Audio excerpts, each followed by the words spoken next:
Welcome back, guys. For my guests this week, I was hanging out over at Bilzerian's house, and he introduced me to two guys, and it was really hard to describe what they did, but they were incredibly, incredibly good at it. So I decided to bring them on here, man. We've been swapping stories. We've been playing paintball the last 3 weeks, getting each other shot. And these guys are doing over $10 million a month in revenue, which is why I was so excited to talk to them, because I know a lot of people who watch the show want to learn about how to scale a business and how a lot of this stuff works. So with us today is my man, Weston Corica. How you doing? It's Corica. Corica with a C. Corica. Yep. And Brandon McElroy. Yes, correct. Good to see you. And my co-host today is Tyler Schoenick. How you doing, Tyler? I'm doing great. How are you? Tyler's one of our, he works in our sales team at Men of Action, so he's got some interesting questions. And I want to start off with you guys. You're both from San Diego originally? Yeah, born and raised in San Diego. Then I went to college at Santa Barbara City College for 3 years, and then transferred to Chapman University. And then Brandon?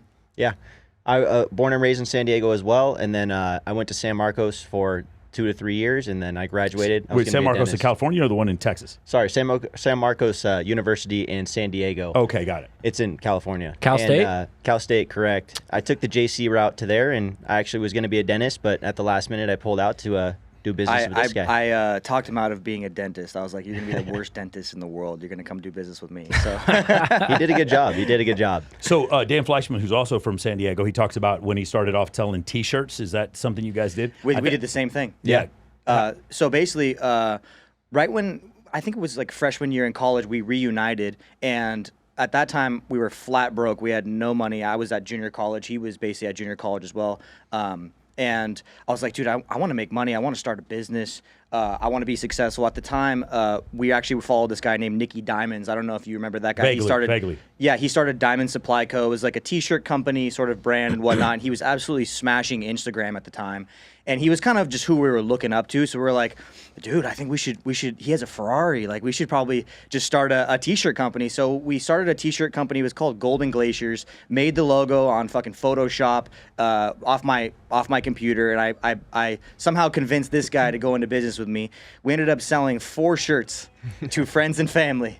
We basically made a win. It's a win. It's a win. We made a website. We sold 4 shirts, and then we realized that we had no idea what we were doing, and that we knew nothing about business. And then, so it obviously failed, right? And then, I mean, I could go super deep into the whole origin story, but that's basically how we got started. From there, we kind of pivoted to purchasing products from like Alibaba, like China, because we had no idea what we were doing with fashion. Is this when you get into the Fitbit oversupply thing? Exactly. Or not Fitbit, I'm sorry, Fit Spinner, what are they called? Fidget spinners. Fidget spinner, go ahead. Yeah. So kind of long story short, when you're building a brand and you have no idea about business, you need to acquire customers, you need to provide customer service, all of that stuff.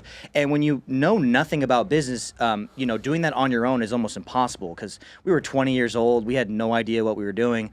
So we kind of pivoted, and we just started selling kind of widgets on eBay, Mercari, and Amazon. And when you do that, you don't have to, have your own website. You don't need to know anything about marketing, because people are basically going to these platforms and searching for these products. And so it's just kind of a supply and demand thing at that point. And way back when, like that was what, 2014? Yeah. 2015, the competition was like very low. Of course. There was not many people doing this. It reminds me of when Ty Lopez starts buying YouTube ads before anyone else. That's exactly Correct. the same time, because that's how actually we kind of got into e-commerce, was through Ty Lopez. So we were actually selling these widgets like smartwatches, Bluetooth speakers, hoverboards. Have you guys met Ty? No. Next time he comes Ty. here to do something, I'm sure he would love to have you guys speak. Oh, that'd be sure. fantastic. He speaks at Bradley's. Bradley has a little office in it, like a little stadium right there, or auditorium. Definitely, I'll introduce you guys to Ty. Oh, that would be great. That'd be man. awesome. Yeah. That'd be fantastic. Anyway, so you guys get into this concept? Yeah, so we were basically, doing kind of like the whole buy from Alibaba at wholesale, sell on all these e-commerce channels thing for a long time. Then we actually found Ty Lopez on YouTube. We were already doing e-commerce, and he kind of pushed us into the whole Amazon thing, where he was doing kind of these live streams every single day. I remember this. In 2015 on, what was it, Periscope? Yes. And I think we tuned in. Like, I think actually you sent me a link. Brandon's like, Ty's live right now. We should join. He's like doing some e-commerce training or whatever. And anyways, he sold us on some sort of Amazon training, and we took him up on that. And I don't know how detailed you want us to go on this, but we basically took them up on that. Like signed up for the training or whatever. I forget the name of the actual company, but we that got us into Amazon, which is what we do now. And we failed over and over and over again, and that's why we're successful. So from literally the period of like 2015 to 2020, we went broke like literally 5-6 times. Wow, okay. We raised money, we lost it all. That goes back to the fidget spinner story.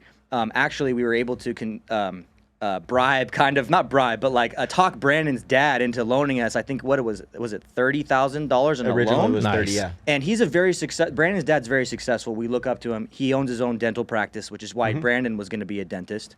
I talked him out of it because I was like, Brandon, you're not that good with your hands, dude. Like, I don't know. Like, he doesn't. I can't see this guy. I don't know. He shot some of us at paintball. He shot a few of us. Brandon is the most talented guy that I know, and that's why we're friends. But going back to that, we ended up basically taking that loan. We kind of bootstrapped the fidget spinners, and then we're successful with it. We sold a few thousand with our own money. We convinced Brandon's dad to give us kind of a loan for $30,000, and we ended up loading up on, I think it was like 50 or 60,000 fidget spinners. Yeah, absolutely smashed it. We're selling about like 2,000 fidget spinners per day, and then took all of that profits. I don't even know how much it was, but it was probably close to 6 figures. It was. Reinvested it again in more fidget spinners, and then what happened was our Amazon flagged our account, flagged our listing. Like some of the fidget spinners had lead in them or something like that? Yeah. The fidget spinners had lead in them, and all Amazon wanted was a certification saying that they didn't have lead. But, when you're young and dumb, you have no idea what that is. Like, so Amazon will send you kind of like almost like it's not a cease and desist, but it's like, stop selling this. They flag your shit. Yeah. And they say that you can't sell it. And us being naive, we were like, oh, shit, like, it's banned. We can't sell it. Yeah. So we liquidated. Like, we burned 50,000 units so or you said burned in another interview, and you talk about a blowtorch? Like, how did you get rid of these things? Yes, we had to pay Amazon to incinerate our inventory that we had with them. See, I did not know that was a thing. Dumpster. I had no idea. So you can pay Amazon to if you have too much supply, they will incinerate your supply. Or you can ship it back to you, but the cost of shipping it back to us was even more expensive. That's crazy. Wait, you're not joking? They actually light it on fire. They incinerated. Wow. Oh, well, I'm sure Amazon has incinerators there. Well, think about it, right? They have like, I think 3,000 merchants that sell with them in the United States alone. Yeah. And a good portion of those merchants are not good sellers. And so they have this problem where they have overstock inventory or bad inventory, whatever. And so it's like part of their business process that they have to liquidate. So nowadays you can liquidate, wholesale, all these things. But back then there was like, ship it back to you or we're going to fucking burn them. And so we had to actually pay 50 cents a unit for Amazon to burn our inventory. That's crazy. And so we anyways, that seems like a great business model. I'll pay me 50 cents per thing I burn, right? Yeah. The house always wins, so they have all the control, right? But long story short, we lost all the money. Yeah. And some. So we lost all of Brandon's dad's money, all of our money that we made. And at the time, we were actually roommates. And we were living together. And I remember that we were waking up with like, you were waking up with like fucking night terrors and shit because you owed your dad money. And like, we were flat broke. We couldn't even pay the rent. Like, we lost the rent money. We lost Brandon's dad's money. We lost our money. We lost it all, man. So we actually... Then what we had to do is we were forced to start a consulting agency because we had no money, we had no capital. So what do you do at that time? You could maybe try another product, get a credit card, something like that. Or you can take all of your learnings, launch a consulting business, and learn how to sell people on helping them grow their business. So that's what we did. And we ended up basically, I made a website for free. I SEO'd the whole website, sent backlinks to it, was getting basically clients through Google SEO, all basically for free, and ended up just closing honestly a handful of really good clients. One client we actually launched the first CBD oil ever with on Amazon, and it's actually hemp oil, but we actually partnered on it with them, and it did over 7 figures in like the first month. And from that though, we basically got back onto our feet. We're able to pay the rent and survive for a little bit longer. But that's just kind of that was our first few years in business, right? So were you were able to obviously pay everybody back at some point, but like how long did that take before you were able to pay everybody back? Honestly, not that long because like we were basically starving to death. Yeah. And we had debt. So what I did was the first thing that we did was once we launched the consulting agency, we bought the book The Way of the Wolf. Of course. Because Jordan Belfort, obviously one of the best sales guys ever. You know, absolute stud, that guy. And we had no idea how to sell people. Like, we had no fucking clue, and we were starving. So that was the first thing that we did. Is we bought The Way of the Wolf. We used the straight line system. We wrote down a script. We practiced our tonalities, and then we just started literally getting the leads that were coming in off Google, calling them up, and selling them on some sort of package. And we were closing, $2,000 packages to write your Amazon listing, or $4,000 packages to do your pay-per-click advertising, or even I think the clients, the hemp oil clients, we were able to actually launch their product. We made probably like 30 or 40K just launching it, and then we took a percentage of revenue as well. So I would say that literally learning how to sell has saved. That's the only reason why we're still around right now. So this is so you're talking about telephone sales, but this seems like B2B, or you're consulting, and then also you're doing direct to cart. That's what your main Amazon affiliate. Yeah. thing So is. basically, our e-commerce business failed. Yeah. Okay. Got it. And so we were forced. So we're forced to get into like all telephone sales. Yes, we were forced to basically we need money. What are our skill sets that we can sell? Yeah. And our skill sets were, even though we were failures, we knew how to run ads on Amazon. We knew how to build e-commerce businesses. We knew how to make money through the internet, even though we had failed, originally. And again, going back to it, the reason why we're successful in e-commerce at all is because we have failed dozens of products, dozens of even some of our clients have failed as well. And we learned through all of those experiences. You think about the situation with Victory Poker with Dan Fleischman, how it goes out of business. You think of a situation with Alex Hormozy. How much was he in debt? Like $100,000 or I can't remember how much it was. He had to pay it in 3 days, 100,000. Yeah, at $100,000 he had to pay in like 3 days or something like that. It does seem like, for me, I worked at a finance company. We lost, like 70, 80% of our net value after the first COVID crash, and then afterwards when the invasion of Ukraine actually caused a huge dip in the market. And so you see these things, these tribulations that people go through. And then the other common theme that I see is we learned this on the internet and did not go to a formal college in order to get this information. I see this similarity with all of them. We both graduated from college, and I haven't learned shit. I learned nothing about college. I learned nothing about what we do now in college. No. Like what we learned in college was, science. I guess we kind of apply it a little bit into our formulations nowadays, but really not really at all. ChatGPT. Yeah, ChatGPT, and really just learning YouTube. Like YouTube learning with Ty Lopez, with all these e-commerce people that were already successful. You can absorb so much knowledge in a short amount of time. Yeah. And it's actually focused knowledge. Like it's valuable to you. You can apply it and make money with it right away. Did you guys make a course? Is it like a video course, like modules? We actually did. So what we did was we rolled out the consulting program, and it did very well. But then we were like, we're fucking working for people all day long. And I'm like, I'm not in the business of working for other people, man. Like, I am trying to make money in my sleep. And the only way to kind of take your consulting business and make it automated and not like having to like work for clients is produce a digital product. Yeah. And so we actually did have a digital product for, I don't know, probably like 6 months. I spent a long time making it, and it was a very high-ticket program for the time. It was $6K. Okay. And we just basically applied the same exact tactics that we were using for consulting, but I would just close them over the phone on this course, and I would just kind of send them the logins to the course.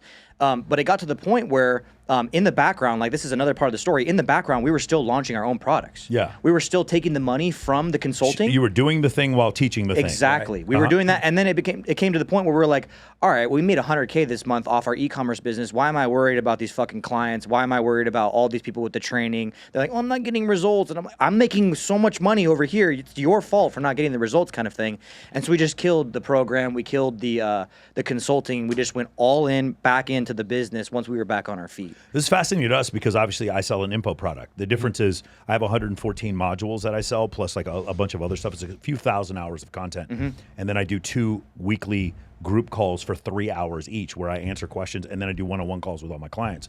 And we charge, it's a high ticket program, but it's interesting to me because the scalability of it, especially with Zoom, where I can host a call with hundreds of people or thousands of people, have it on YouTube later, as for sort of like free advertising, have a ton of like short form content. I see you guys are doing a lot of short form content too. It's just an interesting business model because, the cost of goods sold on an info product is like almost negligible, right? And the delivery is free. Yeah. So it is one of these interesting issues. And now you can store these things on School or Kajabi or different places Right. like that. So that's interesting. And can you guys talk about the difference between what you guys are doing, which is a physical product versus like an info product? Yeah. So for us, the difference that I really noticed and that I've liked about the info product when we did it was that we could sell it for technically any price. Because if we were able to convince these people and like have them trust us enough to deliver the result that they were looking for, they would pay any amount of money. Some of these products were making 7 figures per month that they wanted to launch. So to pay us 50 or 100 grand is really nothing. So to build that trust and to use the way of the wolf and the straight line sales system, you know, that's how we were able to curate these relationships and develop our income to then build this new business that we wanted to really pursue firsthand, but we just didn't have the capital to do so. So then when we went to physical products, I think that the biggest difference was that we were able to achieve even better scale, because at the time when we were doing info products, we weren't selling them at scale like Mass you would market. nowadays. Yeah. Yeah, Like- so basically the products that we sell now are all mass market products. Like they would be, you know, any product that, you know, your girlfriend, your wife, your mother, mostly women basically over the age of 35, they're our biggest market. Okay, and got it's it. mass market. Like every single woman over 35 probably has seen some of our products, right? And so the problem though with physical products versus an info product is that the physical product, it expires. You have to hold costs in physical inventory costs at the warehouse, blah, blah, blah, worrying about all of that shit. And so when you want to scale that up, what does that take? It takes more investment. It takes more risk, right? But with an info product, my God, man, you could scale to the moon because you don't have these physical these physical constraints and these Yeah. capital constraints. Yeah. You just need to pour more advertising dollars, more affiliates, more fuel on the fire, Yeah. and you can just blow it up. As our because we quadrupled, we had about 3.5x in the last year. Our Congrats. expenses did not go up by 3.5x. There you go. Because, like I said before, it doesn't cost us any more money since I produce the program and all that kind of stuff, and I can do a Zoom call with 100 people as well as 1,000 people. So I think for you, right, if you wanted to build, let's just say, a $10 billion program, your constraint will be you. yeah. So I got to hire other people to replace. So I'm looking to hire a CEO already. I've already had conversations with. and my then partner also Grant. too the experts in the program. Yeah. You'll need to be putting those people in as well because you can't be doing infinite content forever. Yeah, it's that'll crazy. be your constraint. But other than that, man, like sky's the your limit. content lives forever as well. Yeah. So you can keep selling it forever because it doesn't go out of style. Especially the principles that you're teaching.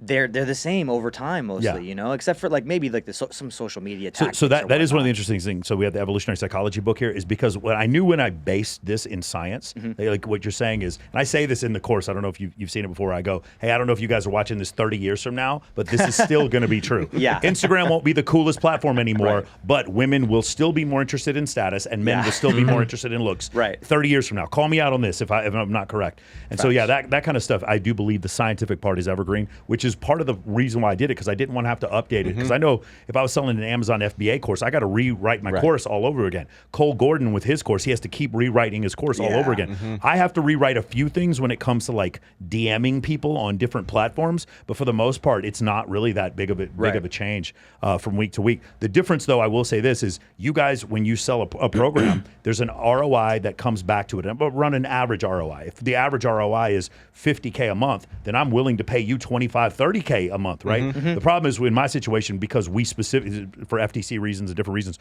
we specifically do not guarantee a girl, guarantee a job, guarantee an income, guarantee. Because we don't do that, there is a limit for us when it comes to that, for as level as far as ROI is concerned. But to some men, what is it worth to find the woman of your dreams?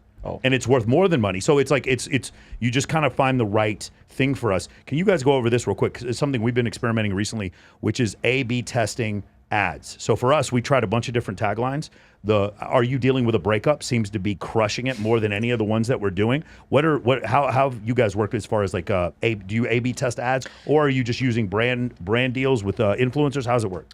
Yeah, to be honest with you, our core model right now is influencer marketing. Okay, yes. And so influencers have now, like I'll go back, I'll rewind 1 second. So influencer marketing has changed forever because now TikTok has this entire affiliate program where TikTok creators can get a commission on whatever it is, whatever products they're selling, right? So our products are just on TikTok and we just let the affiliate influencers make the content about it. Of course, we have rules, and we don't like them to say, like, for example, it makes your dick bigger or whatever. Like, egregious That's claims. the example. Bro, I thought you sell products to women. Of course. we do.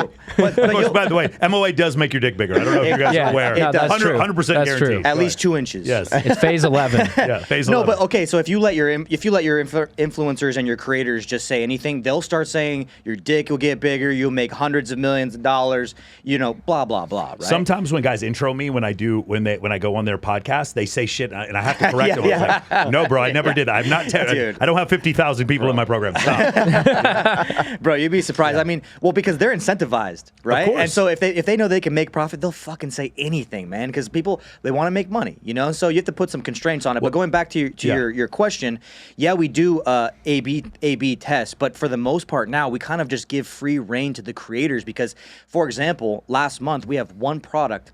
Our creators made over 10,000 pieces of content on TikTok for one fucking product that we have.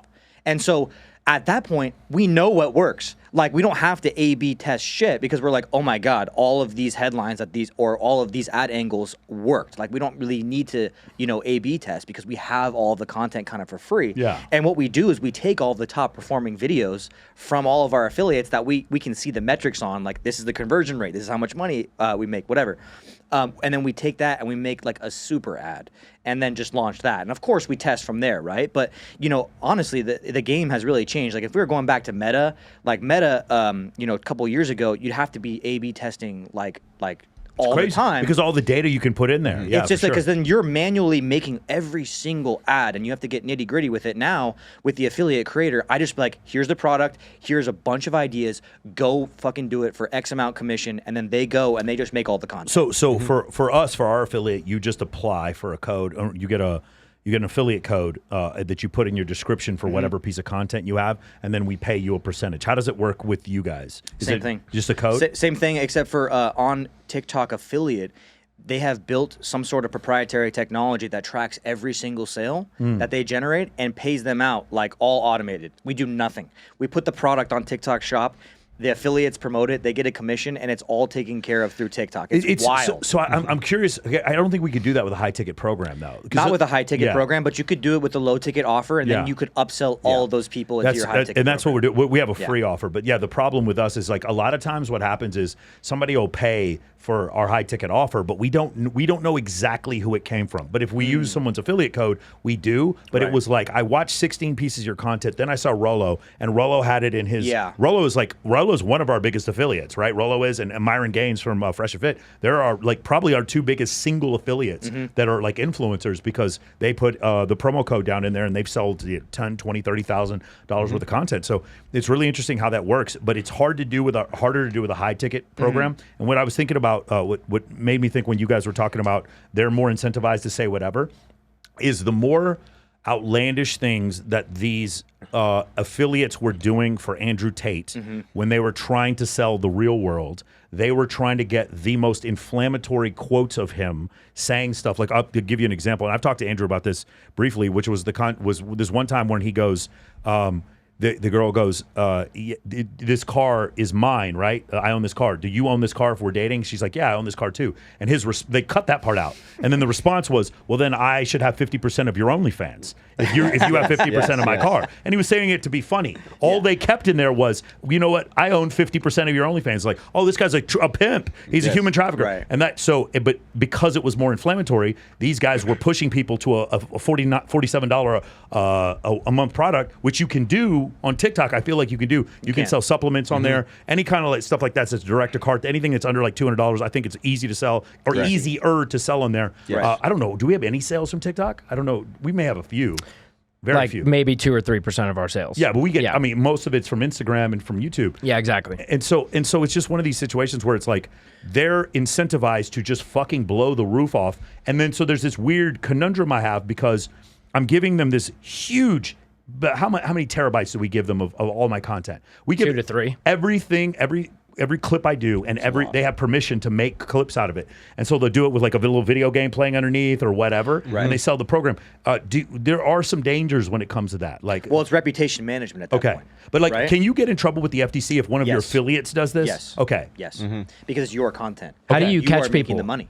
You have to filter that shit out, and you have to ban those affiliates that are doing that. So it's like you have to take control of it. It's your marketing. Yeah. So I've been going through it, doing this. We have one guy on X, and he's been saying some stuff, and I was like, bro, I would never say this shit. Like, and I told him, I was like, you need to bring it, you need to tone it down a lot, and you need to like take my face off your cover photo because this is not. Well, this is the whole problem with affiliate marketing in the past. Is that, for example, right in the Nutri space, in the supplement space, they're scams. Like they're scamming because, you know, as an affiliate, you're trying to make the most money. And these affiliates, they live in fucking Colombia. They live in other countries where the laws do not apply to them. Nepal, Romania, Nigeria. Everywhere. Yeah, I got one. And so the laws don't apply to them. Yeah, though. for sure. And so they're just trying to make the most money possible, and they're scamming people. And so that's the problem, you know, that traditional affiliate marketing kind of has. Now, though, with TikTok does not allow you, if you say some crazy shit in the video, they flag your shit and they ban you. But that's not really, you know, possible on other traditional media. But through TikTok Shop, they have their own policies. And I think that you should definitely investigate it. I don't have like a lot of experience on the like info product side of it. Yeah, I think yeah, go ahead. Male self-improvement. So if you look at Bradley, if you look at just, I could make excuses for myself, but we got really, really ratioed on TikTok. And then I went and looked at Alex Hermosi, and you know, if he's watching this, he probably agrees with me. His engagement on TikTok is plummeted. Like, there is no reason I can get 1,000 views on a video and Alex Hermosi gets 10,000 views. That doesn't make any fucking sense at all. Alex Hermosi should be getting 100,000x what I get. Does that make sense? Yeah. So something, and then the thing is, I saw it with Brad Lee, and then I saw it with the Fresh and Fit guys, and then I started noticing anyone who has anything to do with like male self-improvement, I think you're right. Seems to be getting ratioed. Then I think you're right. And listen, I like the guy, Mac and Murphy. He is sort of he's an evolutionary psychologist and anthropologist who's very anti-red pill. His shit, 600,000 views per video, every single thing. Well, I mean, so we actually met with TikTok. Okay. And I can tell you that like any platform, right? They control the rules. Yes. They do. And so they do have some sort of say in what gets pushed and what doesn't. Yeah, of course. It's a fact. It is a real fact. And I honestly thought like I would have probably like 6 months ago, I would have disagreed with you and I would have been like, yeah, TikTok gives everyone kind of a fair shake. But we actually went there and we met them. And I can tell you for a fact that there's a lot more control behind the scenes than you would expect, to be honest with you. Yeah.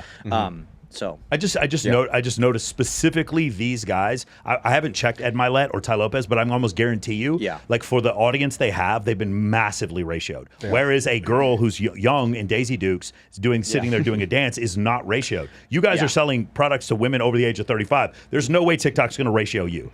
You're exactly their target audience. Yeah. But I just noticed like anyone who has like this one guy I've seen, his entire platform is just basically bashing Andrew Tate, and his shit is just blowing up. And I was like, okay, now I understand. At least I know what the rules are. Also, if I show any kind of lascivious content, this is another thing I'll explain with TikTok.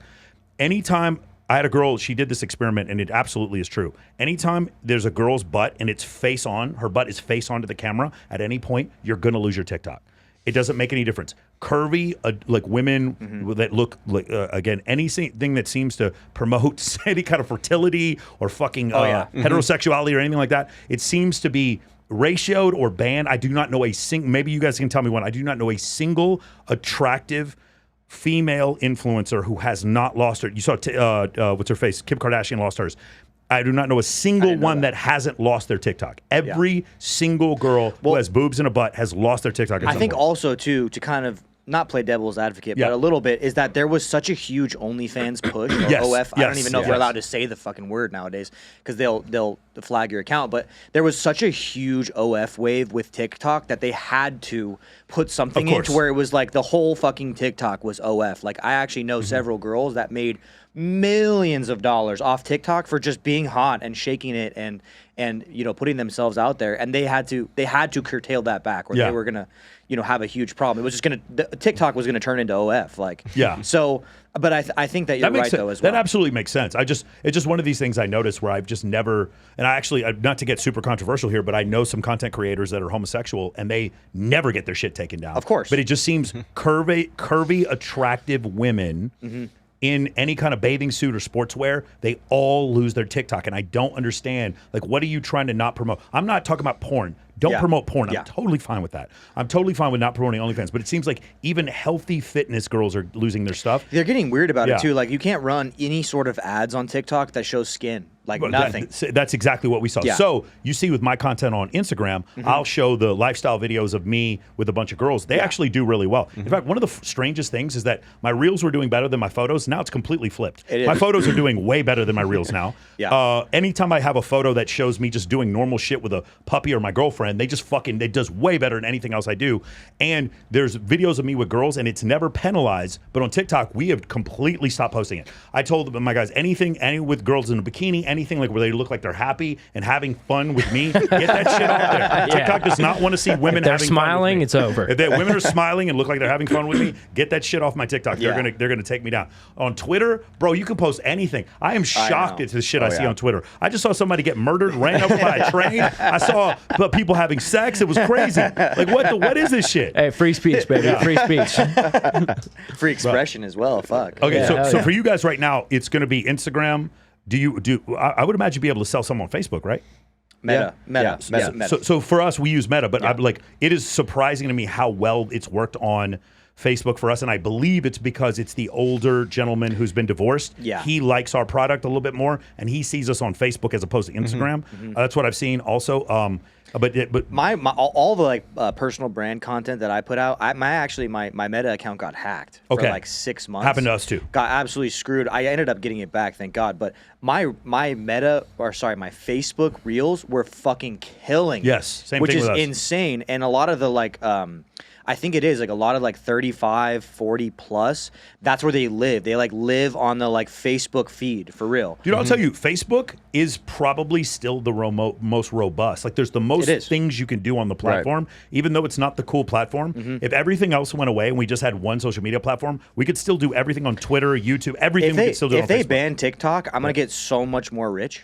Even though right now I'm getting rich as fuck off TikTok, I just know because all of that is gonna go to Meta. It's gonna go to Facebook Reels, Instagram Reels, and maybe even, I doubt Threads, but like I think Threads is dead, and YouTube Shorts as well. I bet you your content kills it on YouTube Shorts. Definitely doing a lot better now that we put a lot more on there.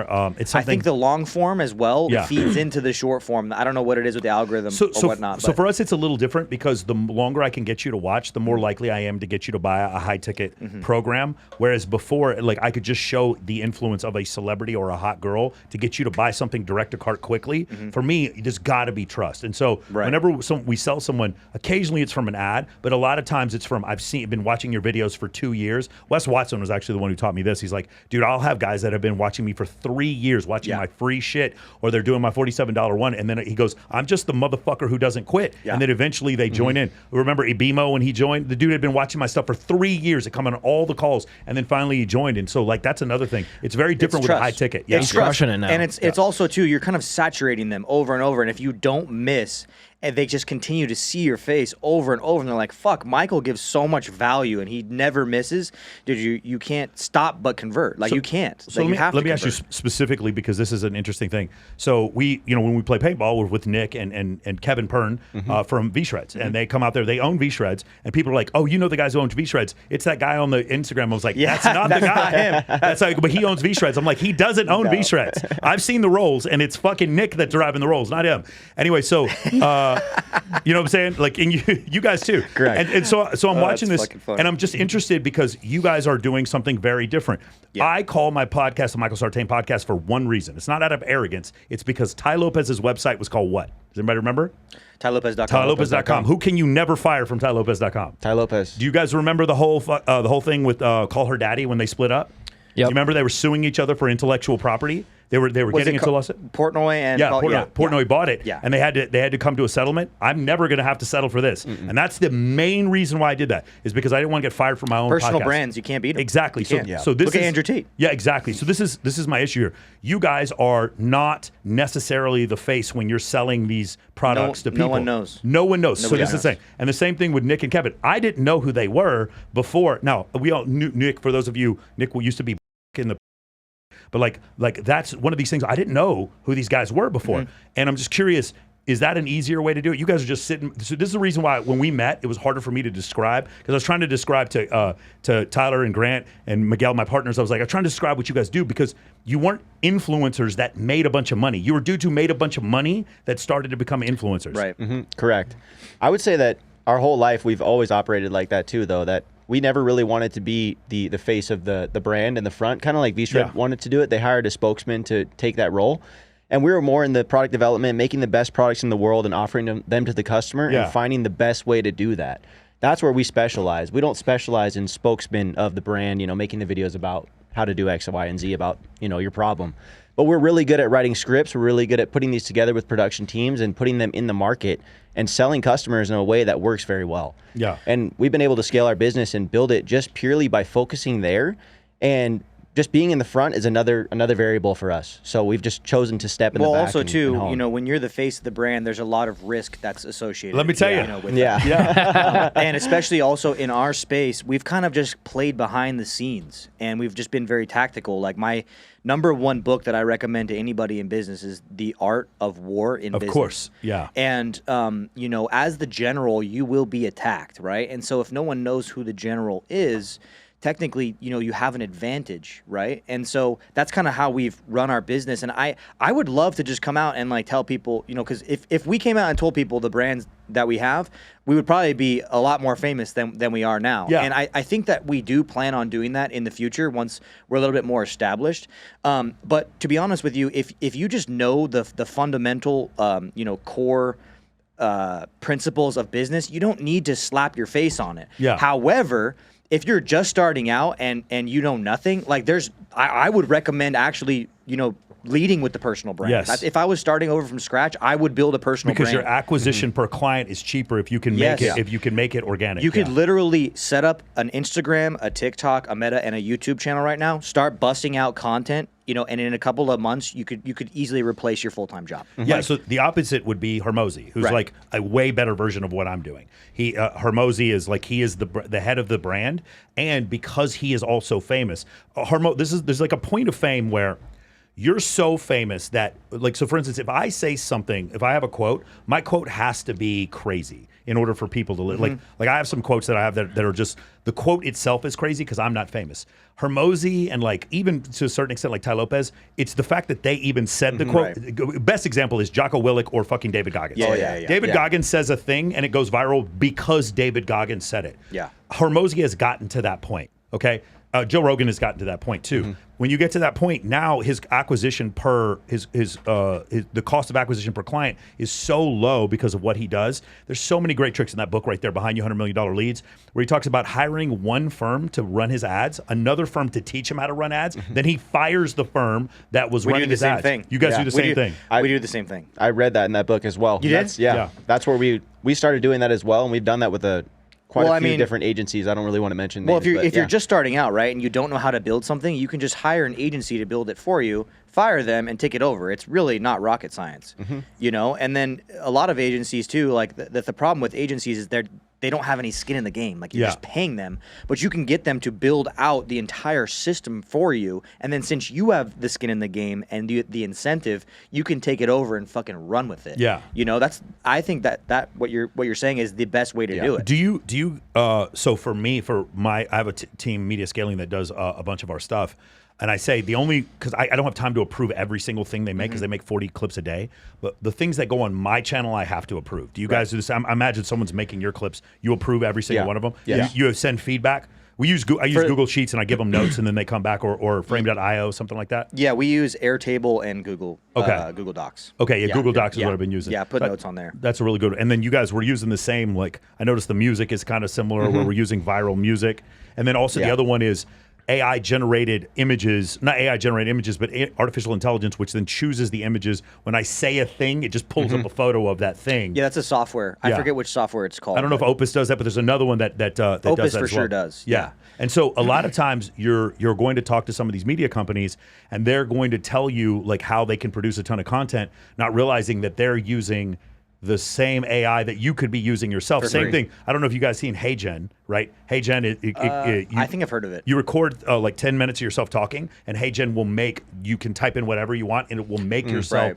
Well, a lot of people are like, oh, we're on the forefront of like AI avatar, and they're all using this one company's back-end software, and you just realize how replaceable it is. And so this is the same kind of situation. You're going to learn this skill set, and then you're going to figure out what the tools are in the skill set, even if it's like FaceApp and Facetune for photos. Like there's so many different things you can use. And then once you learn those things, then you can like say remove them and then start doing that stuff in-house. Right. Yeah, and I think in the very, very beginning, when you start, you should be doing it yourself. I agree. When you first start, then you should hire an agency, or you can hire other people to help make it more robust and like build out the actual system, and then you'll really understand what you're doing.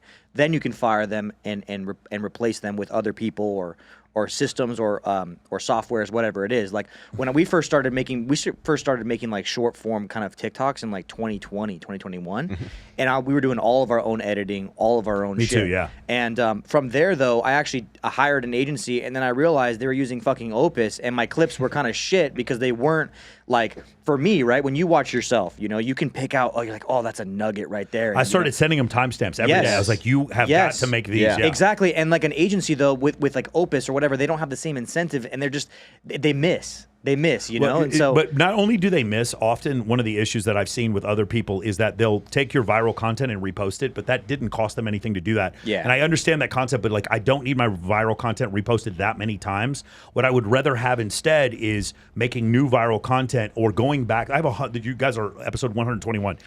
Go back and find clips nobody's ever found through this content. I would way rather appreciate that. Well, that's what they did with Tate. You know, they went through all of his content, all of his like come up content. Yeah. And they made just the best little shorts, and they sold that program by doing that. It was a bunch of unseen footage, and that was like what we all wanted to see. That was what I wanted to see, you know, and it was able to generate them a huge business outfit as well. So I talked to somebody in the company. I believe at one point there's 200,000 people in the real world and 8,000 people in the war room, somewhere around there, maybe 10,000 people in the war room. And I believe it was maybe Spencer Cornelia who was doing the calculation. 20 million a month is about what they were doing from selling an info product. Very high profit margin as well. Yeah. So. Yeah, I actually joined it just to see what was going on. And I don't know if you've been in it, but it wasn't anything spectacular.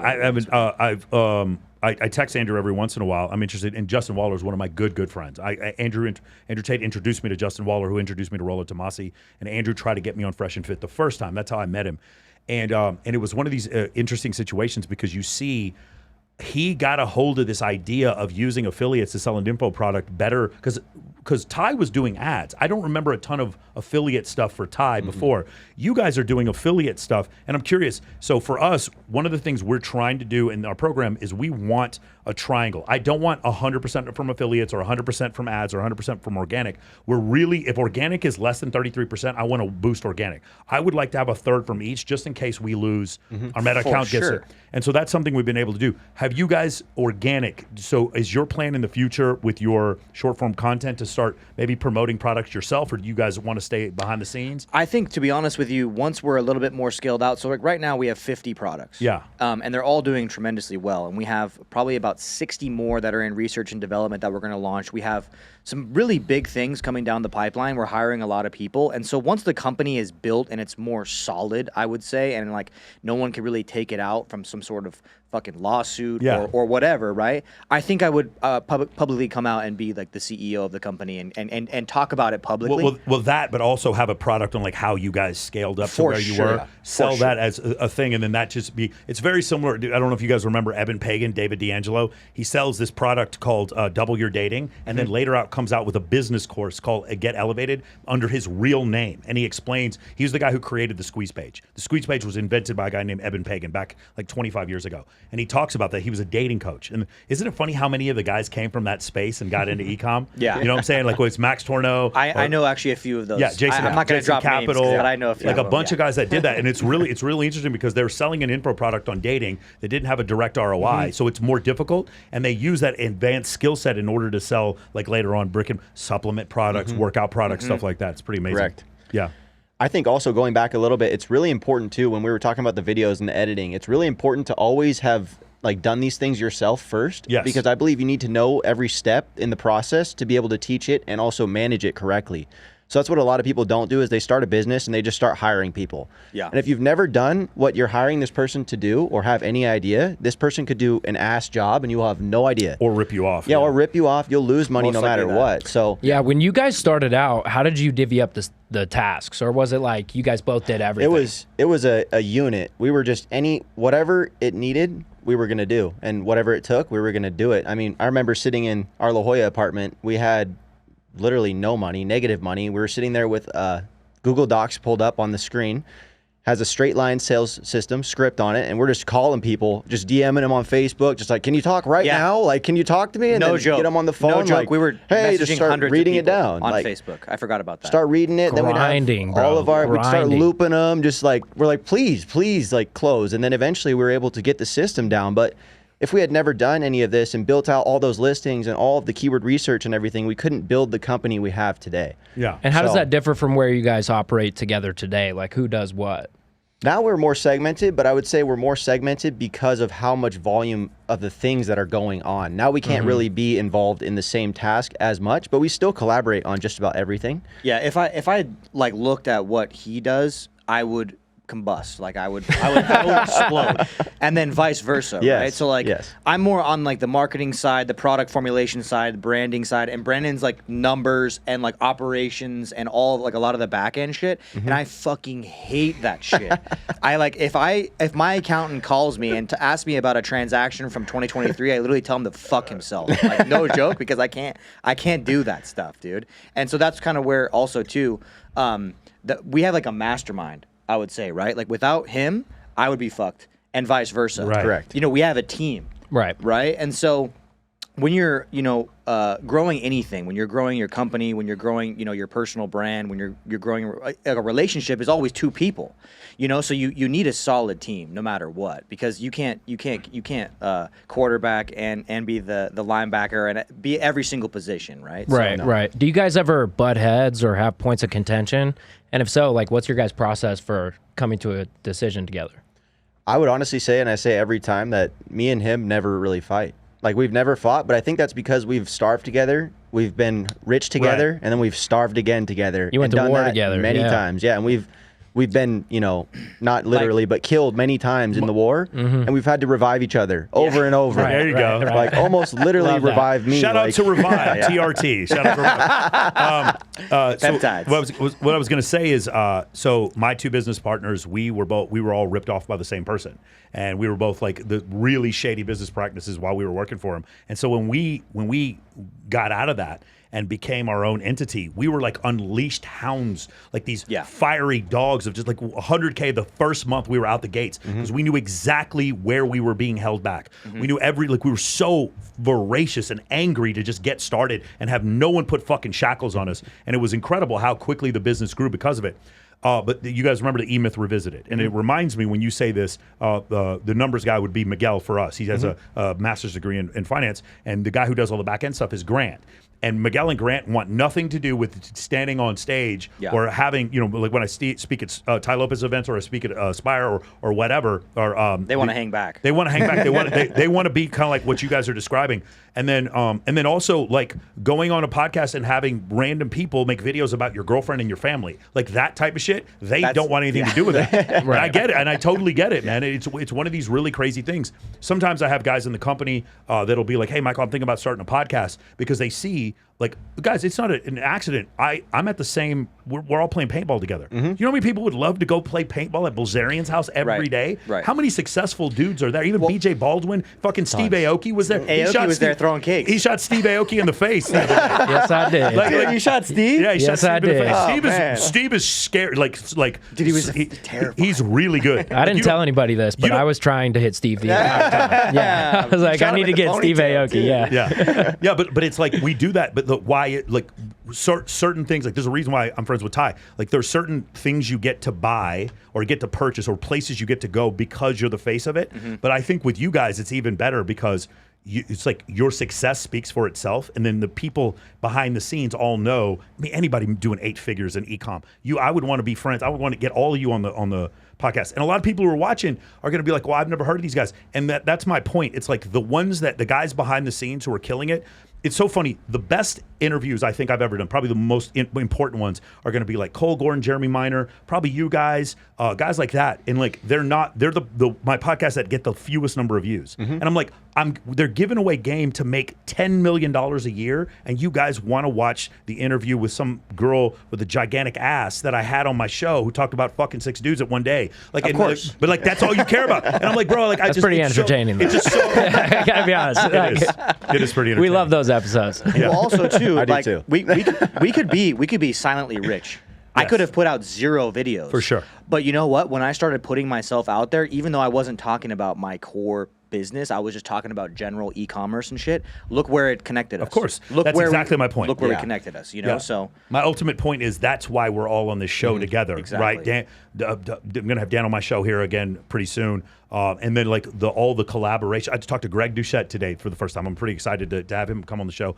But like when these kind of situations happen, there's a cost benefit to being the face of it. If you're the face of it, you get invited to all the big parties, you date the pretty girls, all that kind of stuff, but also they come after your family. Like you saw that happen with Justin Waller. Literally, they came after his family.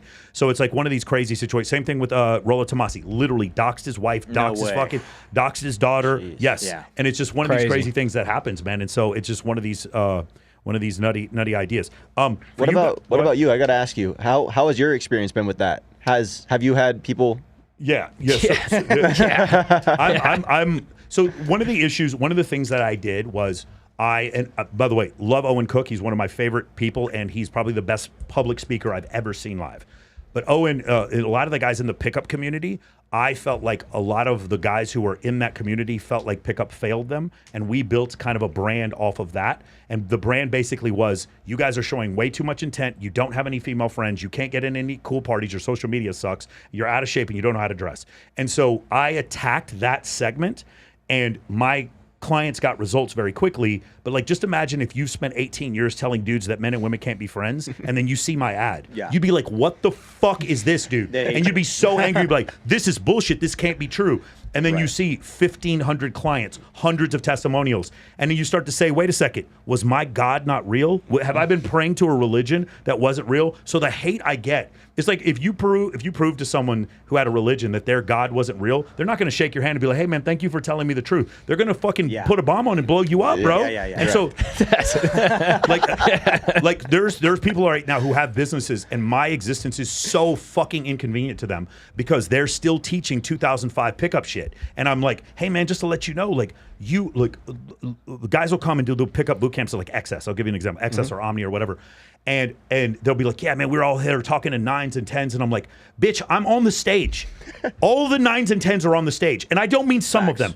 All of them are on the stage. Every single and you one. cannot get up here. So stop telling me that you're talking in 9s and 10s. Yeah. Meanwhile, I have videos of me with hundreds and hundreds of 9s and 10s to prove the point that what I'm saying works and what you say doesn't work. Now, what I just did right there, it's very similar to when I use evolutionary psychology to describe like innate differences between men and women, because what I do is very hard to argue with. They hate it even more because it's not just my opinion anymore. First they hate you, then they copy you. Yes.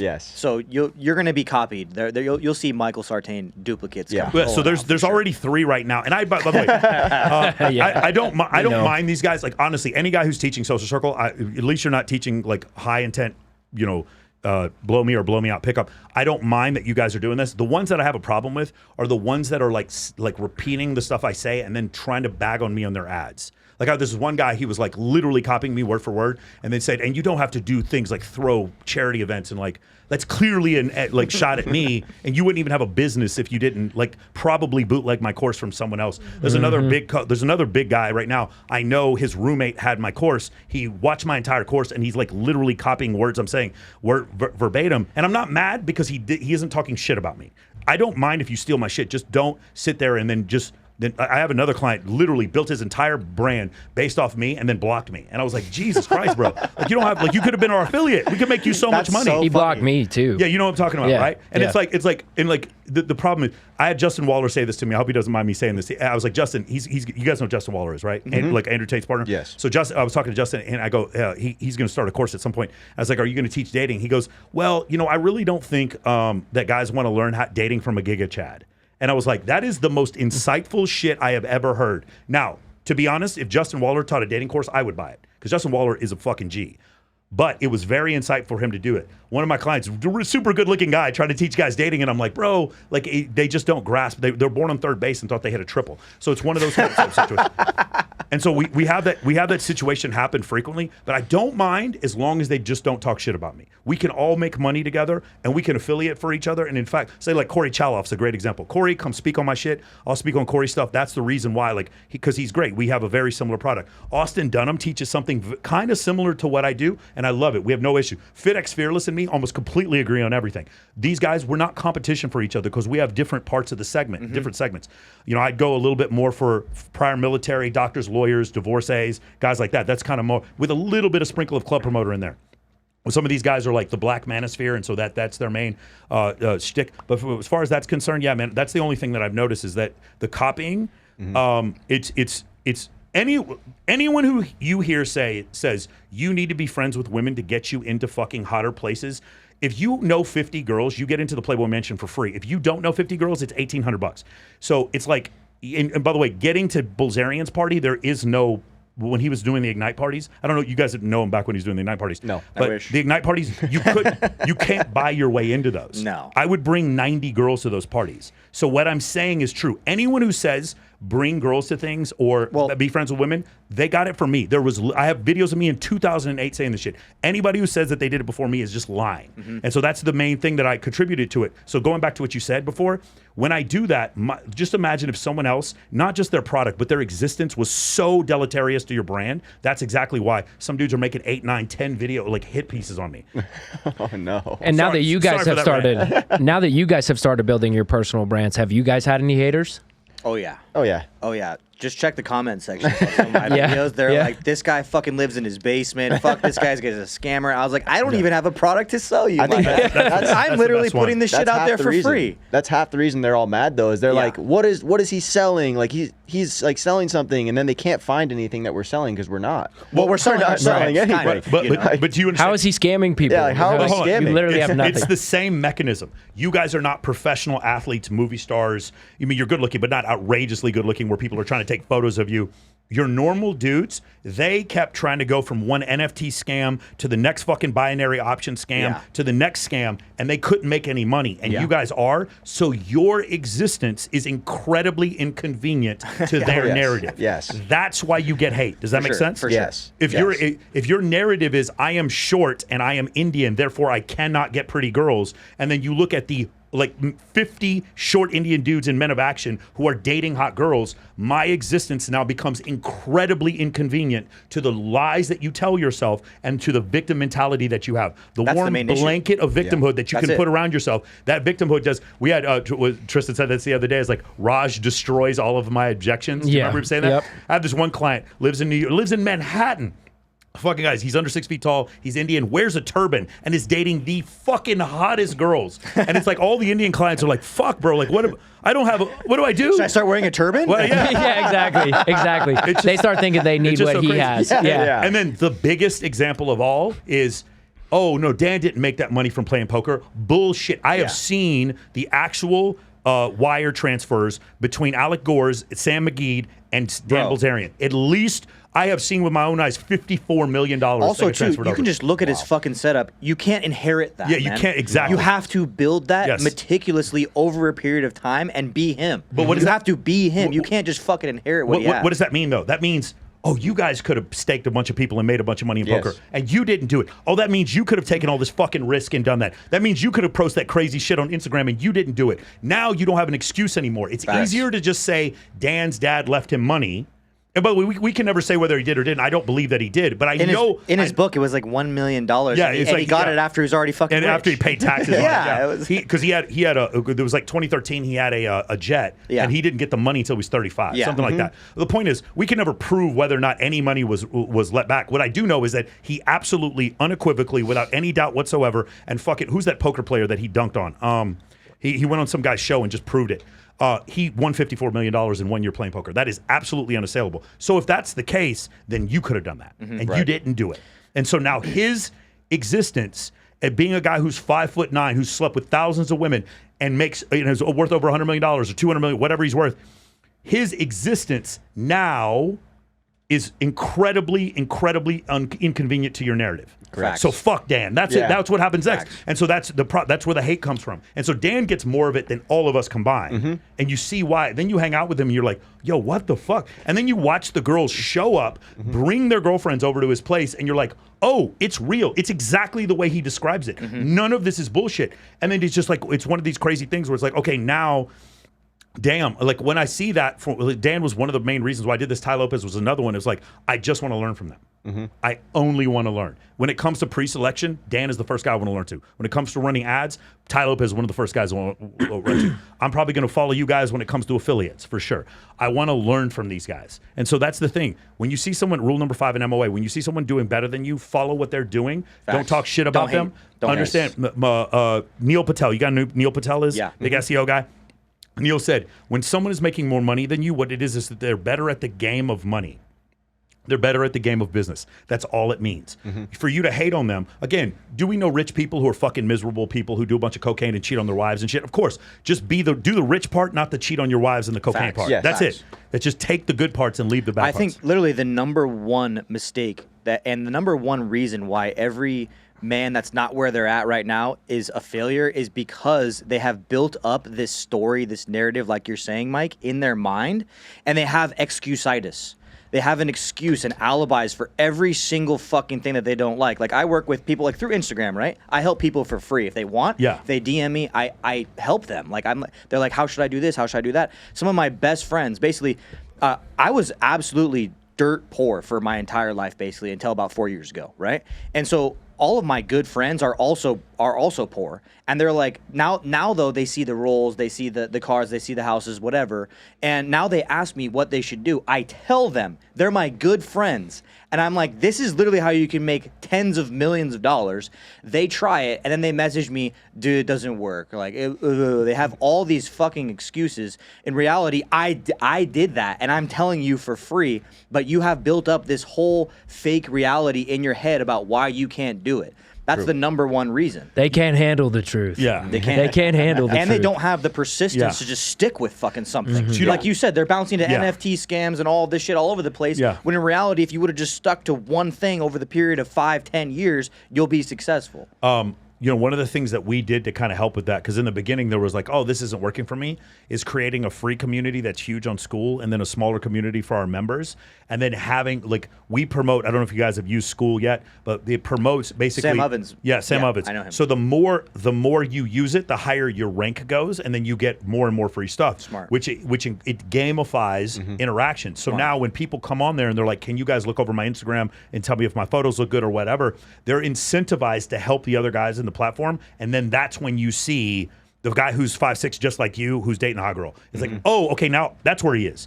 And so now the narrative gets just chipped away, chipped away. And by him seeing it, as opposed to you shoving in his face where he gets defensive, it's like, dude, stop being a bitch. Instead of doing that, then it becomes a little bit easier. So there's That's different true. ways. If they want their ass kicked, they come to me. If they don't want their ass kicked, then they might need to go see a guy. Well, a lot of times, like if you are divorced and you're going through some shit, we might send you to Joe Marone. Right. Joe is a former U.S. Major F-18 pilot who's retired now, and the dude's crushing it. We might send you to different people in the program that can help you. That's the best thing that I've seen to kind of get over it, because you're right. They do make this excuse. Well, it's not going to work for me. Well, they're building this. They're like They're hypnotizing themselves. They're hypnotizing themselves in the wrong way, and they're like. They know that they have this problem, and so they're trying to fix that problem by building a narrative of why it's okay in their head instead of taking action to fix the fucking problem, which is harder. It's easier to sit in your bed and build this narrative on why you're this, why the world's against you, or you flip that, you take action and you chip away, and it's hard as fuck for years and years, but then after that, you have the life of your dreams. You know? You guys said that you were broke up to 4 years ago, right? There's a couple of inflection points I want you guys to describe. So the first inflection point was when you probably hit that first hockey stick curve of revenue going up. Okay, the second one is when you maybe get to 8 figures, and the third one is like I heard one guy, I think Max Torno, he was saying something like, I didn't know when I became a millionaire. I had no fucking idea. I knew. I just looked. What's funny is this is what I was gonna ask. my family and my friends knew I was a millionaire. I didn't even tell them. Yeah. Like I don't even know why they could feel it. Like I just kind of, I guess you just carry yourself with like a different Yeah. aura or a mindset or whatever. But like I didn't even have like $1 million in the bank yet at that time.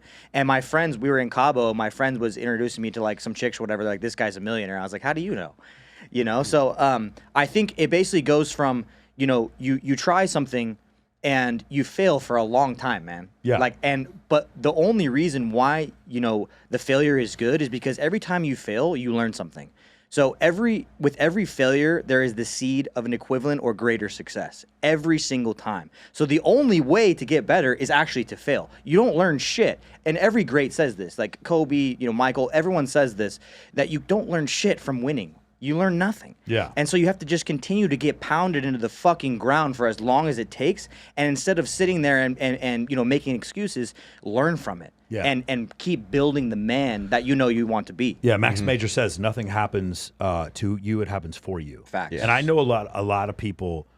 Man, one of the issues from living in the city is that you meet a lot of people who are really talented or good looking, but they didn't really fix the rest of their life. Right? The girl who's like no one ever told her no because she's just really beautiful, or the male stripper or someone like that. Like, and you just kind of wish you'd explain to them because it's very easy for someone who did not go through these tribulations. If you ever met somebody who used to be poor and they're rich, they're very different than a person who was always rich. Oh, yeah. The person who's poor and became rich, you could just tell there's a level of humility in it, and you kind of understand. They're easier to talk to.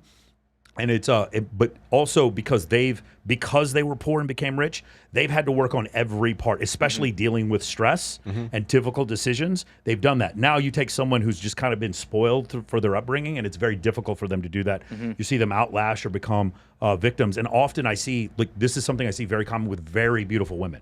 It's one of these situations where like they just don't know how to deal with a great deal of Adversity. The adversity. Someone telling them no. No one has ever told them no. Now they're in Vegas and they're not the hottest girl at the fucking Twin Peaks they worked at in Waco. Like they're actually now, they can't even get a job at Wet Republic and they don't understand. Like, how did I not get a job? I'm super hot. One of the crazy things that happens is because business, one of the things for us is like, you guys know exactly how good you are.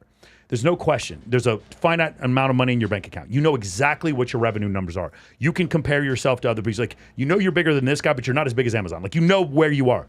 What Often happens with the bikini competitions, you've seen this before, is that there's a group of girls who clearly are going to win. You can look at them. Every one of us would look at them because beauty, by the way, beauty is not subjective. It is objective. Everyone can tell the same girls that are going to win. We all agree, you, me, Dan, we're all sitting there like, yeah, she's obviously going to win. And then there's a group of girls that come in there that have no business being there. And you're just like, what in the fuck happened to make them think that they were going to win this? And it's those girls who come to me afterwards and like, is your competition rigged? And I'm like, are you kidding me? Oh, no. And then you come and then you realize you're like, oh, you've been using FaceApp and Facetune to make yourself look different, and you've been getting attention from celebrities, and you think you're actually that hot. Oh, and then they get just destroyed in my competitions. Destroyed. And then the girls who win, you know what they're like? Hey, Michael, thank you so much for having me. I really appreciate this. It's like, do you guys want anything? You want a free hotel room or whatever? No, thank you. I just really appreciate this. I just want to show up again, and I'll let everyone know that this is a really awesome competition. I was like, we just gave this girl $25,000, and she's nothing but appreciative. Very humble. And she always shows up on time. Isn't that crazy? The prettiest girls. And Jeremy Minder said one of my favorite things. He goes, when I talk to guys who make $8-9 million a month, the guys, like, if you teach them something, if you tell them something, they write it down. It's like, oh man, tell me more. I want to know. It's the guy who makes $112,000 a year who's like telling you, no, bro, I don't know. They have the most excuses. Yeah, exactly. Every time. But they don't want to learn. No, it's crazy. Well, that's why they make $112,000. Of course. Exactly. That's the exact reason why. If you just absorb all these golden nuggets and apply them to your life is beautiful. Yeah. I think that everyone has a gold nugget, like no matter who they are. They have something that you can take and provide or put into your life, and it will make your life better. So, yeah, that golden nugget theory has always helped us through our whole career. Was it Ty Lopez that said this, or he stole it from someone? It's learn a little something from every single person that you meet. Yes. And apply that to your own life. I've learned more from sitting down and hanging out with you guys, just eating barbecue at Dan's, than I did from watching most programs. And I learned a ton. Well, Dan Fleischman, when I sit there with Ty Lopez, that's awesome. Often there's a bunch of guys there spreading ideas, and then you just like learn stuff from them. Or when Dan does those, Dan Fleischman does those panels. You'll sit up on the panel, and like next to me is Neil Patel, and there's Jen Gottlieb, and I'm like, oh, these are new people. They come on my podcast. I'm having these people come on, and then you learn from them. That's how I met Brad Lee. That's how I met all these guys. And so that's another thing is like the networking. And when you're with these guys, the thing I notice is that nobody ever hates on each other. I just never see that. And they're racing to pay the bill for dinner. It's one of the craziest things. And it's like when you get to the other side and you're around hospitable people like that who are successful, it is such a different experience. You know what I'm saying? I'm sure you guys have seen the same thing. I mean, look when we go to Dan's. Yeah. The food is at a Oh my God. 5-star Shout out to chef, Daisy. dude. Shout out to Daisy. We love Daisy. Daisy's amazing. The best food, they're just giving it to you. They're like, eat as much as you want. Any sort of snack that you could want, whatever you want, it's all given to you. It's like just like the hospitality is just wild. And that's one of the most successful guys that I know. Yeah. So if you apply that to your own life, like, come on, man. Like, Yeah. That house has the best setup I've ever seen. That's all I'll say. Yeah, I don't want to say too like- much, but it's definitely the best I've ever seen and the best food I've ever had at someone's house. So bar none. Incredible. Yeah, Bar none. Daisy's amazing. All right, so I do want to ask you guys specifically if you were, do you have any war stories? Would anybody try to come after you as far as competition, steal your inventory, try to sue you, anything like that? Do you have any crazy war stories that you guys have gone through? Almost every day, I would say. Yeah. I'd say every day's a battle. That's just, I don't know. Brandon, do you have any that come to the top of your mind that we could share? I mean, we have a bunch that I always share with you off camera, to be With the honest with you, NDAs? that are Yeah. not necessarily, Yeah. but like if they find out, like if they might not know it's me, if that makes sense. Yeah. So I don't know. I'll share some more Okay. off camera, but what comes to your mind, Brandon? None that I'd like to share publicly right now, but we do have some really, really gnarly war stories that we plan on later on once we've come to the front of the business and everything. We want to let out kind of a book and our whole a great narrative idea. of everything because we do want to share it. It's just we're waiting for the right time to do that. And I know there's never the right time to do it, but for us, we'd like to just bolster our business a little bit more. It took us so long to build. Of course. It would Yeah. be a nightmare to lose. We built this or thing have with an American Express credit card, and also friends and family's money, which we lost, Yeah. which is why we had to use the credit card and why we had to grind clients and whatnot. One story that comes to my mind. What What about I was going to talk about. Florida with I was going to talk about Steve? that. Well, I think when we were first coming up and actually, we were getting clients, we were showing people our brands and whatnot. They were like, "That's you? Like, holy shit!" And we actually, people were really trying to take advantage of us big time. Like, we actually Really? ran into. Are you familiar with As Seen on TV? Maybe. So one of their first founders, or not founders, but one of the first sharks on Shark Tank. What is his name? Kevin O'Leary. You no, haven't rolled it? No. Kevin, I forget his last name. He doesn't do Shark Tank anymore. because Harrington. Kevin Harrington. Kevin Harrington. Him and another guy named Steve. They hit us up, and we flew out to Florida to meet them. And we were just kind of young, naive at the time. We were 21 years old, had just seen a little bit of success, and I think this is just one of the problems that when you're really young and naive in business, in particular, you don't know what you're doing. You don't know anything about like contracts, nothing, and so this guy was basically selling us on the whole world. Like he's like, I was on Shark Tank. My business partner was on Shark Tank. He was actually the CEO of As Seen on TV for X amount of years. He launched the Snuggie, Shake Weight, all of these huge products, and as like a 21-year-old guy, I was like, holy fuck, like being having a business relationship with this individual could make us billionaires at the time. That's what we were thinking, And so we flew out to Florida. We hung out with the guy. We chopped it up for 2 or 3 days. We actually stayed at his house. The guy was like totally cool for two of the days. Then it came down to actually negotiating terms, and we basically sat down. And then his girlfriend at the time brings out. Are you familiar with Volcano Vaporizer? So I it's am. like, yeah, okay. Yeah. So his I've definitely gotten high from that. So we, we're sitting down. We're basically like for the last 2 days, we're talking about business, like how many products we want to launch, how much money we're going to make, whatnot. And then when it actually comes down to like the equity and like who owns what and blah blah blah, his girlfriend at the time comes out with a huge Volcano bag, which is weed, and basically starts feeding us all weed and shots and everything. Now we're all fucking high and drunk at the business They negotiation. drugged you guys. They fucking drugged us, dude. And Truly. And so then he wanted to discuss terms once we're all fucked up, and I was like, okay. And then I don't even know the exact specifics, but he took me aside.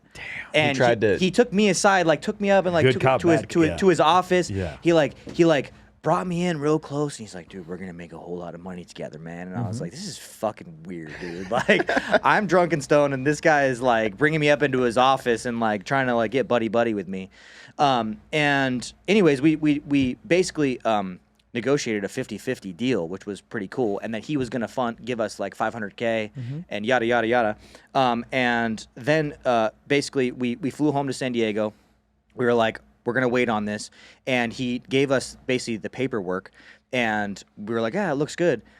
We're just going to run it over really quick with our attorney. And so we give it to the attorney, and the attorney reviewed it for a couple of days, and he called us, and he's like, oh my God, dude, like, do you know what's in this fucking contract? And we were like thinking that we were going to have $500K, 50% of the business. And basically the contract said, fuck you. I own 100% of the business, but you look like you own 50%. And then I'm going to get the money from the bank, and then the business is going to owe interest on it. And basically you're going to get screwed. And so that was just a really big, learning experience for us, is that, even when you get successful, at a young age, and if you don't know what you're doing, you can still get hammered, So That's crazy. That deal pretty gnarly would've deal. ruined a lot of our growth. We would have been slaves basically to the company. That's crazy. Shout out to Justin Sterling, our attorney. He saved us a couple of times. Yeah. Definitely that kind of stuff where you come back to it, he goes, yeah, I don't really like the terms of this deal. Sometimes they're just boilerplate things that are in there, and it's like, yeah, this is not really necessary. Like one time with a company we had, they were going to own all of our affiliate accounts. I'm like, no, we're going to own those. That's our content. So little stuff like that. But yeah, it is really interesting how that goes. The other thing I was going to ask you guys is if you, I'm sure this is the most common question that you guys get. You're going to start from beginning. You guys have a ton of content specifically on this. There's a bunch of very motivated guys under the age of 25 who are watching this. They're going to start from the beginning. With not a whole lot of money, maybe even working from their parents' house. Where would you start? I know you guys have said stuff about TikTok affiliate. Where would you start? Oh man, I'm going to keep on the TikTok affiliate. I would say become a TikTok affiliate right away. Because if you become a TikTok affiliate, you can find a product that's relevant to you that you believe that you can sell. And then you just take that product, you post your videos on TikTok. There's a little buy box button. You just select the product, put it in there. If you make enough videos, people are going to start to buy the products. You start to learn, just like we said, you're going to fail in the beginning. Just like everything that you've done for the first time. You do it over and over, and then you'll start to make more sales and build a business out of this. But a good example of this is my fiance, actually. We started her on TikTok Shop a few months ago, and the last month she made 15 grand profit. Whoa. And she was working as basically a medical assistant, and she was making, I don't know if she wants me to say, but much less than that. How many followers does she have now? Like, what was the growth like for her followers? So she actually had already followers, because when we started TikTok, we were able to run up like a couple 100,000 followers in about 2 or 3 months. How did you do that? We were just in the lab, basically making, just like I said, we're really good at writing scripts. Okay. So we figured out how to write scripts, write hooks, and then we curated all of these scripts and we recorded them literally on a white wall with a green screen. It was not a high production value studio at all. It was an iPhone and one ring light. Basically, that's what it was. And we curated these videos for topics that were trending at the time. And she said them on TikTok. Yes. And it grew her account. For her, she did juicing. Sorry. For me, I did that. But Okay. for her, she was doing juicing content and health content. Okay. And now ever since then, she just transformed that audience into now a buying audience. Because before, she was more just a juice, like spreading recipes for free. And then now she changed her profile just literally at, the stop of a dime, and just started making content for athletic clothing, for supplements, for blenders, juicers, skirts, whatever it is.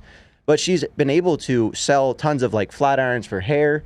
So this is an example for a woman, but for men, there are so many different products as well. It's not only a woman thing. And I know that you said that they're kind of suppressing that the more explicit content, but for men, I think it's never been easier to make money. Sure, for sure. I really do now. So I guess what I'm asking is there a link in bio, or is there a link in the description, or is she saying it's literally a button on the video. TikTok On the video. shop button. Okay, Yes. right. Yeah, It's like full new you're thing. literally watching the video. There's an orange hyperlink right here on the video that is just displayed by TikTok. The person clicks the button and it's an immediate buy box cart right there. Does TikTok, do you feel, give you more leeway when you're selling product through their platform? Yeah, I think What do you that mean leeway? Like less likely to be ratioed for things because they're making money off They're really pushing the affiliate content. Yeah. Okay. They're like giving it. So like we had an affiliate, actually, it was one of our first major affiliates. He made an AI video. So basically he went on Mid-Journey he wrote a script. He went on Midjourney. He made a bunch of like AI images, put it all in CapCut, used 11 Labs as the voiceover, made just AI videos.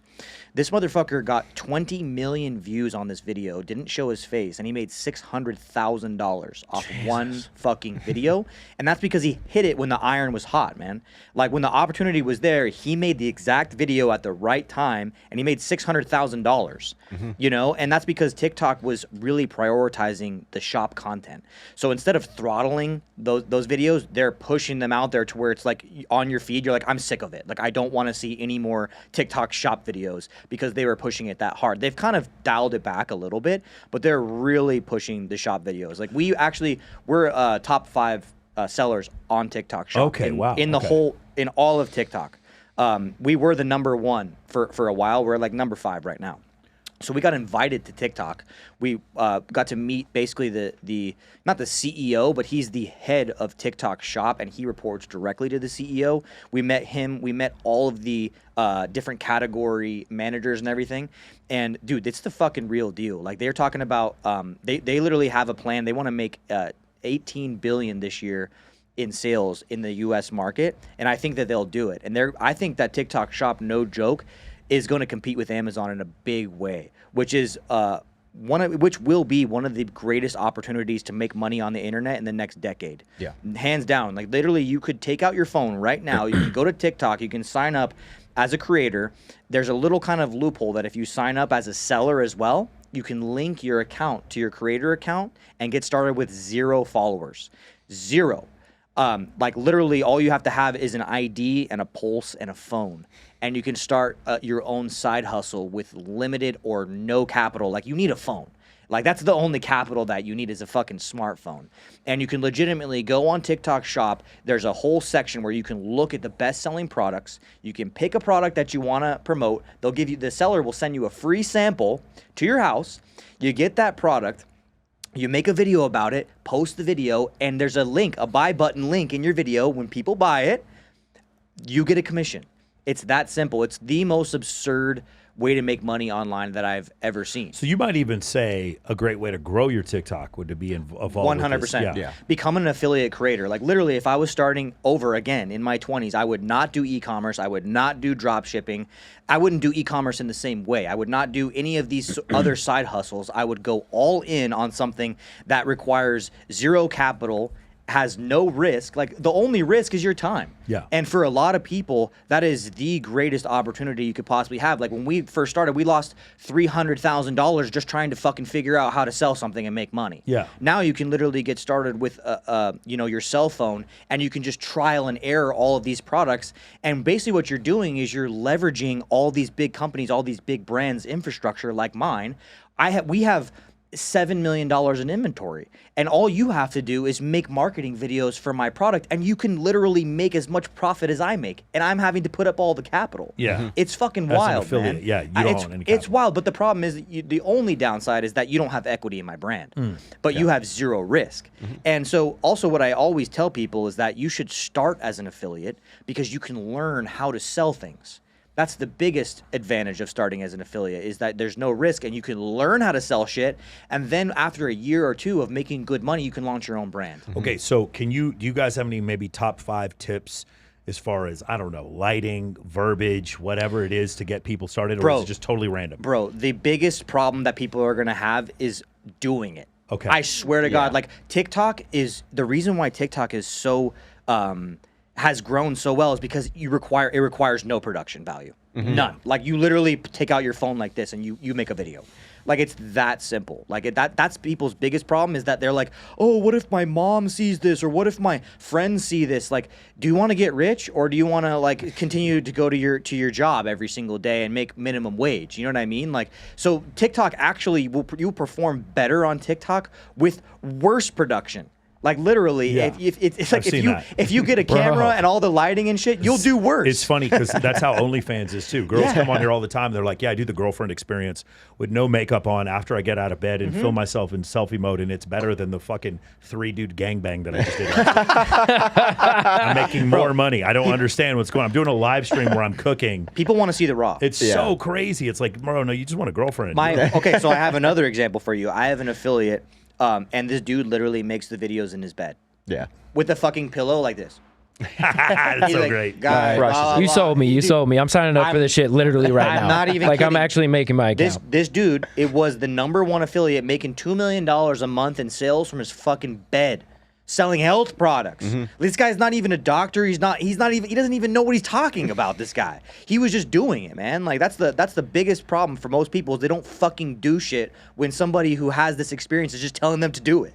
If you were going to sell your own product, how would you set that? Would you still put the buy button and have a buyer and seller account? For At the sure. same time? That's what For you sure. would do. And what I would do is I would just make my own content, and then I would contact all the other affiliates to make content for my product as well and give them a commission. Like, so we give a healthy commission. If you want to sign up for, I'm not going to like plug my shit, but if you signed up for my brand, it's the starting rate's 25%. Okay. And we go all the way up to 40%, which is a lot of profit for you. Like if you're making 40%, you're making way more money than me. How do you reach out to all the affiliates? What's the method to do that? So TikTok has a system where they allow you to contact creators, and you just literally kind of like DM them through the TikTok software. It just sends them a message, hey, would you like a free sample to promote my brand? Here's the commission rate we're willing to offer, and that's really it. And you've never seen this work for like a high ticket product? These are always for I don't have any like personal experience in that, but like I would say probably for TikTok, it probably would not, a high ticket probably would not work, but something would. Yeah. Yeah. A Something lead would work. magnet But would. here's the thing, right? Like TikTok's all about, it's a consumer app. It's like consumable products. You know what I mean? It's like $20 shits here, $30 stuff here. And so if you can build just kind of something, like you could sell millions and millions of just a smaller ticket item. That's like the bread and butter of Yeah, TikTok. so we're considering that, but the only concern we have is it cannibalizing our high ticket. Why would it do that? Because this is an objection. You want to go into this? The objection we have where guys are like, yeah, I have your free program.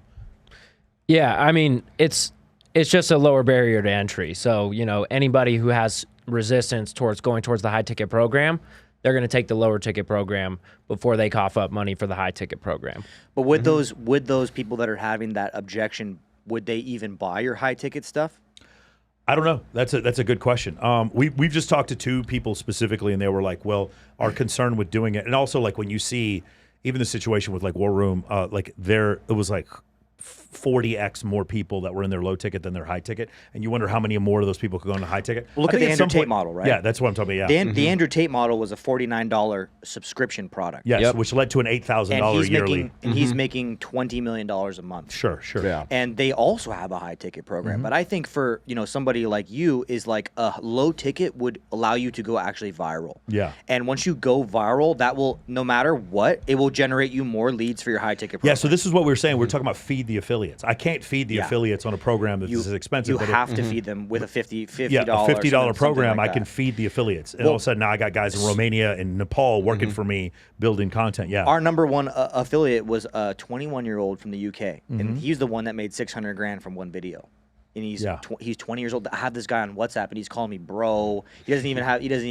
He's like just a nobody, man. But He was like brand new at the time. He had like he said- 3,000 followers when he signed up. he had Did he no not? he had no followers. So what you said too, the followers really don't matter for TikTok Shop. Yeah. You could have 0 followers and you could make as much money as you want. So month one. Brandon's fiance made $15K her first month. My mom made $7,000 her first month. She's 64 years old. yeah. So is this She made- something you attach to your personal account, or do you create a new account? You can do it off your personal account. Like you can do it directly from your now you have personal an account. that's an excuse. Yeah, no, Okay. no double account. People always ask that though. They do ask that. Yeah, they do. Don't even create a separate account. Just use your primary account. And the Just sign content up. I'm going to be making would go on my personal account. Right, it will. Okay. If you'd like to, for whatever reason, if there's some business reasons or whatever that you'd like to segment it, you can make another account and start it over there. That's okay. Like I said, the follower won't hurt you. Yeah, but if you have 0 followers, you can't be an affiliate.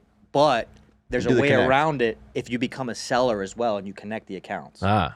But if you have over 5K, you can just sign up. I would just do it on your main profile. Like you already have the audience, you might as well monetize I it. was creating a new account right now. I need to go back. Yeah, I'm just considering maybe if we did a low ticket offer and only did it on TikTok and no other place, and only marketed it to Brazilian or Indian clients and just didn't do it specifically in North America, I think that might be something I would consider. I think what you have to realize is that if you constrain, like, you don't want to constrain it, I don't think.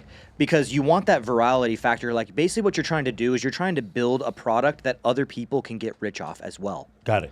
Like, all those affiliates that are going to be promoting your program, they want to get rich. Yeah. And if they can only promote to whatever, like country, whatever, they're not going to do it. Got it. It won't work. Got it. But the good thing is that, yeah, even though you might be cannibalizing some of your high ticket, clients, let's just say, if you build a successful program, you're going to be so viral that you're going to 10x your income. So it's like it's a wash. Yeah, that's, you know what I'm saying? You're going to be fucking viral. You'll be the #1 dating coach on the internet. Yeah. And you'll be Andrew Tate status, if you will, because of utilizing this tactic that no one's doing. Right. And so then your high ticket will take care of itself, man. Yeah. They'll still sell. Yeah, It will. That's a really good point. A lot of people they're gonna buy the $50 course and they're gonna be like, this guy gives a ton of value. I am interested in the high ticket stuff. You're gonna have leads coming out your ears. Yeah, I agree. Okay, awesome. That's a really good point. That's something I think we'll go back and discuss. The main reasons why you see guys get into this and fail. What do you think that is? Really, my #1 thing is pretty flat line. It's they quit. Okay. That is just like my answer to everything, because it's really the core foundational piece that makes or breaks you every single time, no matter what you're doing. If you quit, you lose. And if you don't quit, it's a matter of time until you win. So it's just about reiterations and continuing to try and try again until it works. But the #1 reason why people fail, they stop doing it. They quit. I think the #1 reason why people fail in business, in life, in dating, whatever it is that they don't have a plan. I think people are just kind of, they have this maybe either if they have a dream or if they have a goal, whatever, and they don't have a plan and then take action on that plan and follow through on that plan with persistence, like you said, and don't quit, they'll be successful. But that's the #1 reason, is that people are kind of, they don't have a system. They don't have a plan. They're kind of just bobbing around, and like, that's why, you exist. And that's why we're here, is because you give people the actual framework for success. And all they have to do is follow that framework and not give up, be persistent, because Rome wasn't built in a day. You can't just, take a program and you're going to be successful in 2 weeks. Like, that's what most people think, especially with the internet nowadays. People are like, I want to get rich yesterday, and that applies to everything in life. So what do you say to the guys who are like perpetual planners? Because obviously a plan is important, but there's some people who are like, I guess it would be a perfectionist, somebody that tries to plan You're talking about everything. people that just jack off a lot. Yeah, those guys. Yeah, but the people who anything they're about to do, they have to plan every single move 20 steps out, and it's like you can't plan that far ahead, right? So what makes a good plan? You can plan a lot, but what makes a great plan is taking action on that plan, right, and then reiterating. Like, that's the biggest thing. It's not like sitting there planning for 3 months. It's like, no, build a plan in a couple of days with the knowledge that you have, and then take action. Go to the marketplace with your plan. Yeah. You know what I'm saying? And then once you go to the marketplace, you're probably going to realize that it's not going to work, and there's a problem with your plan. You need to take that learning and build a better plan. Instead of, I got to build the best plan, it's got to work the first time. No. Like, it's never going to work the first time, even with a program or whatnot, because you might not follow the rules here or there or whatnot. And so that's the biggest thing is, you have to plan, but you also have to take action on that plan and learn and rebuild those plans over and over and over again. Yeah, we operate basically at about 60% certainty. So, like, if it's 60% certain, I'm just going to go for it. I'm going to get some feedback from the market, and I'm going to figure it out much quicker than that person who's sitting there for 100%, and it's going to take them 6 months. Just launch whatever you're, thinking about. Try it out at 60% certainty. Get some feedback from the market or whatever your variable is, and then reiterate. Do it again. That's faster than sitting there trying to mastermind this thing. You don't even know if it's going to work. Right. So as long as the plan is good enough to get started, then get fucking going. Go for it. Right. As long as there's no high risk of getting in, extreme amounts of trouble or endangering yourself, then yes, go for it. Do it right away. Get some feedback from the market. And then just keep going. You're going to fail probably, try one. That's okay. Right. That's all right. We all fail try one. If you make it try one, you won the lotto. So congratulations. Yeah, and if you make it try one, that's no fun. And you're not going to learn shit. Right. Like, we need to fuck up more. Yeah, we do. Yeah, Let's fuck up. This was my first shot, and it worked out. But yeah, I had a couple of businesses that were finance related, but this is the first time I've done Yeah, let's this. burn this shit to the ground. Let's fuck this up. Yeah. Let's get some chaos. Hey, so you guys obviously could live anywhere you want. I always explain this to people because this is my favorite city in the world. I live here on purpose. Don't particularly care for California very much. They're like, the thing is, Dan could live anywhere he wants. He lives a couple blocks from here. Interesting. Why did you guys choose to live here in Las Vegas? Man, I would say number one is, fortunately here, taxes. And Yes. number two is freedom. We've just noticed so much freedom here compared to where we're from. We're from San Diego, California. It's just right on the line of communism. And we really don't really enjoy that much. We like freedom. We love guns. Yeah. Nevada loves guns. They like also Vegas, the Strip. There's always something to do. The nightlife is existent 24 hours a day, 7 days a week. Yeah. San Diego, it's 10 p.m. I can't even get a pizza. So, this is a big problem It's when true. I want to have fun. Did I'm hosting Adalberto's close down? Yeah, I'm hosting a party in San Diego in 2 weeks, the Bunny Ball, and it's like that. Like we went out afterwards. I'm like, there's nowhere to eat. Yeah, I just it's don't facts. understand. It's Yeah. so crazy. But I think. Go ahead. really just to summarize that again is just truly the most of all, I mean, taxes are great to save on, and that's always going to be an incentive for us no matter where we live, but really freedom. There's nowhere that we have found other than maybe Florida that is, and Texas, that is as free as this. And you have like-minded individuals around that are all thinking about money, bettering themselves, and you can connect yourself in these circles in such a small area in the grand scheme of things. This is not a big a big geographical area to connect around. It's not at all. Honestly, I just moved here for the strip clubs, man. Best in the world. Best in the world. No, but for real, exactly that. And then, where can you go in the entire world where people are coming here every single day? Yeah. Like celebrities, athletes, sports teams are moving here. The biggest DJs in the world, all the hottest chicks come here. Where is there in the entire world where there's all of this traffic? Like, for example, right, we run an e-commerce business. If we weren't selling on Amazon and TikTok and all of these major platforms, and we were just like, where the fuck would we be advertising, right? So like, when you're building yourself as a man, you need to be where the traffic is, where all of the hottest women are, where all of the best entrepreneurs are in the world, where all the best celebrities are in the world, where the shit is happening. And of course, the taxes and the strip clubs. The thing, yeah, exactly. Same. Zuckerberg, Elon Musk, and Jeff Bezos will all be in Vegas at least 3 times a year. Yep. More than that, guaranteed. Yep. When I remember when I was stationed at McConnell Air Force Base in Wichita, Kansas, nobody wanted to come visit me.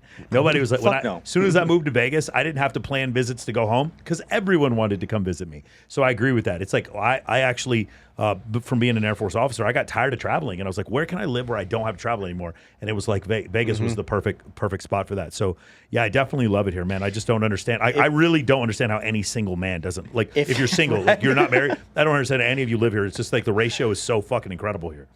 Yeah, man. If you are literally a male, age 18, well, actually let's say 21 to 35, and you're single and you're not living here, you're on some shit, man. Yeah. Like, good luck. That's You're in all the I wrong can- spot. Yeah, you're in the wrong spot for sure. Okay, awesome. How did you guys get connected with Dan in the first place? What was the situation there? Yeah, man, we just put out content, ironically. So, like, we were just kind of sitting in the back for so long, just building our business, just grinding. And, then I was like, I think that we could do this by ourselves. But I feel like if we put ourselves out there, displayed our knowledge, and marketed ourselves, we could only attract the best minds, and we could only, get a positive ROI from it. Like, we weren't showing, our business. We weren't, like, exposing any of that. And so literally, through one of Dan's good friends, he saw some of our videos. He hit us up, and he basically invited us over to Dan's to come hang out. It was as simple as that, just literally putting ourselves out there, marketing ourselves, and just, like, displaying the knowledge that we have of e-commerce. We got into Dan B's house, which is wild. So I remember even sitting there with you before we began to put out the content, about our business focused content. We were sitting in the house talking about these topics that we were thinking about putting on the internet. And we were like, these are so boring. And then we were like, but that's because we talk about these every single day. It's boring because we understand this so well and we do it every day.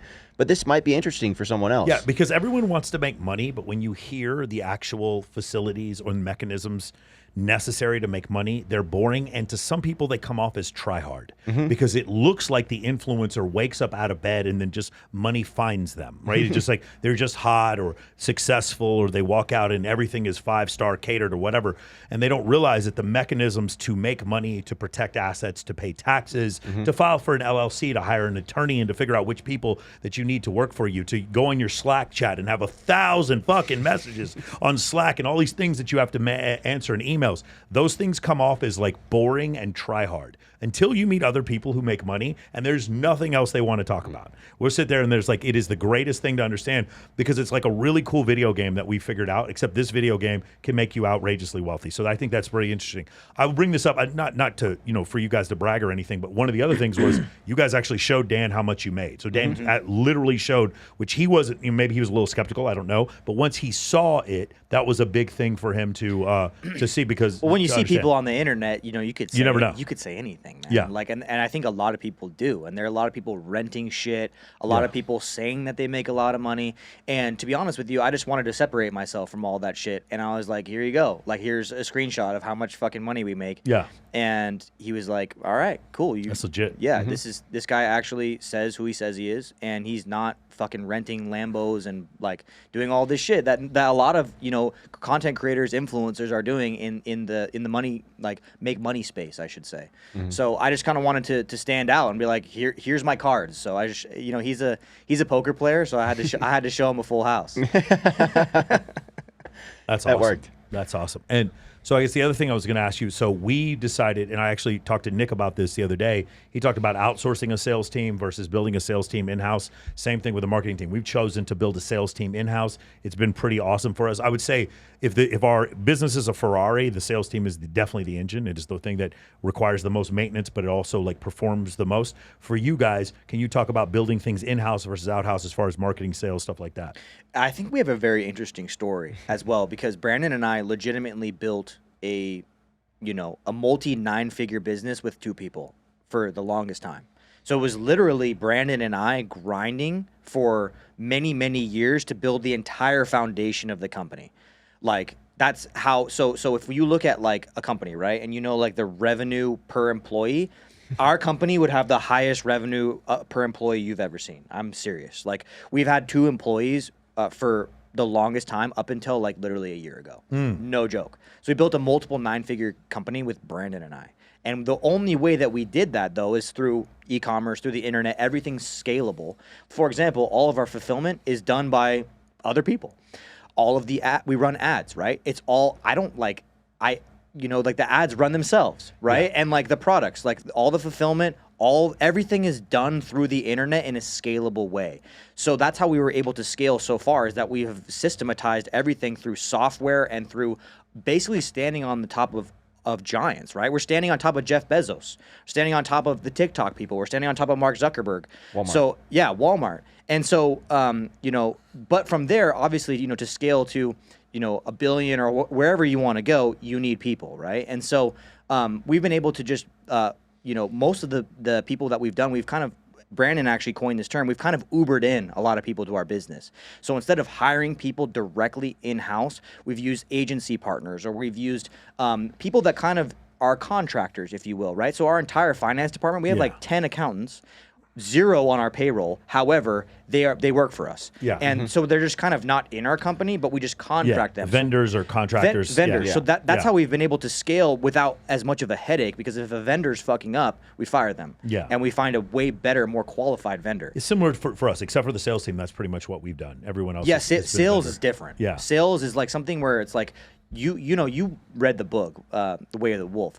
If you just give these guys the fucking straight line system, oh my God, man. And you just release these motherfuckers. My sales team, bro, I take them to play football, introduce them to girls. Yeah. I'll take them to dinner. I'll fucking do, like, my sales team. Strat nights. If you guys remember, exactly. You guys remember If you guys remember Emmett Smith when he won the rushing title back in like '92, he bought his whole offensive line Rolex watches like that. Like my sales team, like that's like that. The rest of the guys, I don't know all the editors who live in Nepal and Nigeria, but I do know my sales team. So yeah, I think that's something that's been very interesting. And like you said before, a lot of this stuff is outsourced that you're doing, and you're able to scale. We've Ubered it in. Yeah, and also like you're saying, your sales team that you've kept, kind of close to your chest and under your control, we keep certain things under our control, like our ads. Like we run a lot of our ads in-house for that same reason. It's the engine of the Ferrari. Yeah. And we don't really trust anyone no one can really run the engine as well as we can that we've found I've seen that as well, yeah. So Uber in everything else around the engine, the wheels, the transmission, everything, but we're going to take the actual power generating part of the engine and we're going to blow the horsepower out. Have you guys read Buy Back Your Time by Dan Bilzerian?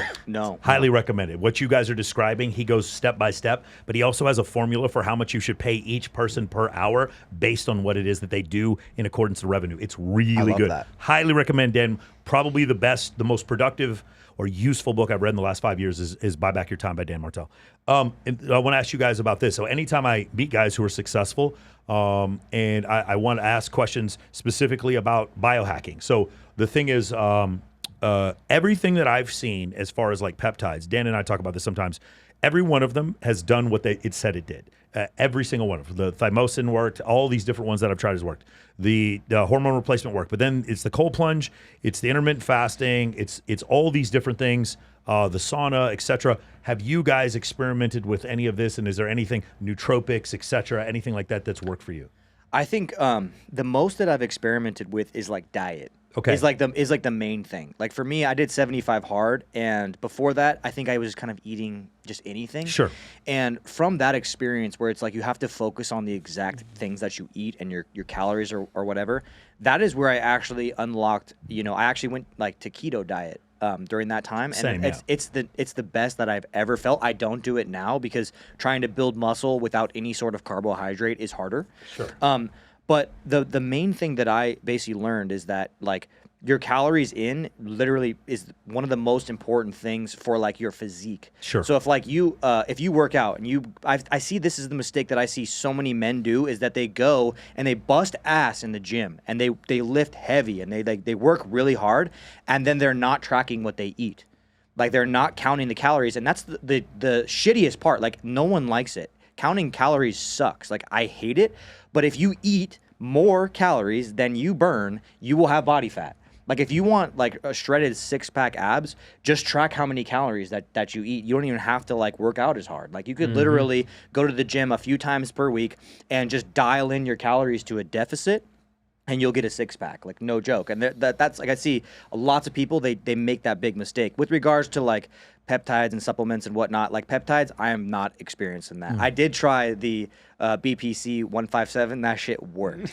But that is the only Didn't you mention like you didn't sleep for 2 days when you took it? So I separated my shoulder I for sure separated it because I couldn't move it playing paintball. So Kevin Pern pulled a hamstring. I tore my quad. Yeah. You separated your shoulder, because it's like football. It really, because you're out running on grass. Bro, I did a full dive. Yeah, you get fucking fucked, and then it just bruises all over my body from the paintball. But we play every week, yeah. So I couldn't sleep for 2 days, but I was taking the thymosin.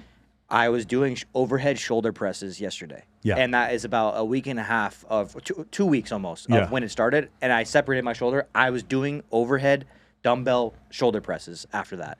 With regards to nootropics, supplements, the best ones that I've found is lion's mane and NAC, N-acetylcysteine. Those lion's mane actually has scientific studies behind it showing that it grows new brain cells. No joke. And then NAC, they actually wanted to make it a drug. So they actually banned NAC as a supplement for 2 years. Couldn't sell it on Amazon. You couldn't buy it anywhere. And the FDA actually was trying to make it a drug. And when they're trying to make it a drug, you know that shit fucking works. So NAC, I think, is a really good one. I take that shit, and my thoughts are really clear. I don't know why. I don't know how it works, but those two supplements I think are the best. Awesome. I've never experimented with any nootropic, so I might try that. Anything you do?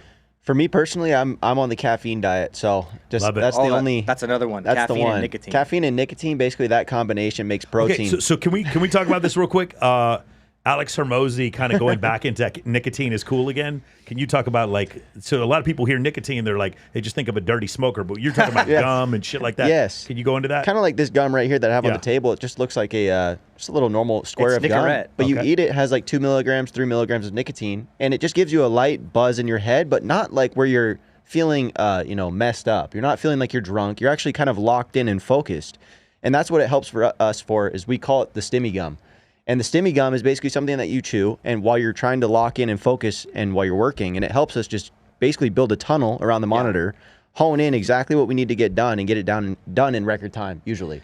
So first off, though, there's a quote by John Daly that rings true every single time, and that is caffeine plus nicotine equals protein. That, my friends, is a fucking fact. Yeah. No joke. is. But there's actually, it's funny, there's actually new kind of studies coming out that nicotine is neuroprotective, which means that it prevents, I'm not going to say this as like a claim, but they're saying that it can prevent against Alzheimer's, dementia, and whatnot, because it sends blood flow to the brain. Neuroplasticity that you would maintain later in life. That's really interesting. For me, what I do is, because I like caffeine so much, I try to use as little as possible. So every time I do it, I try to cut it in half. So I've been using caffeine pills and a pill cracker, and so I know exactly how much I'm taking. Oh, no way. Yeah, you get a Vibrant, and you can crack them in half or crack them into quarters.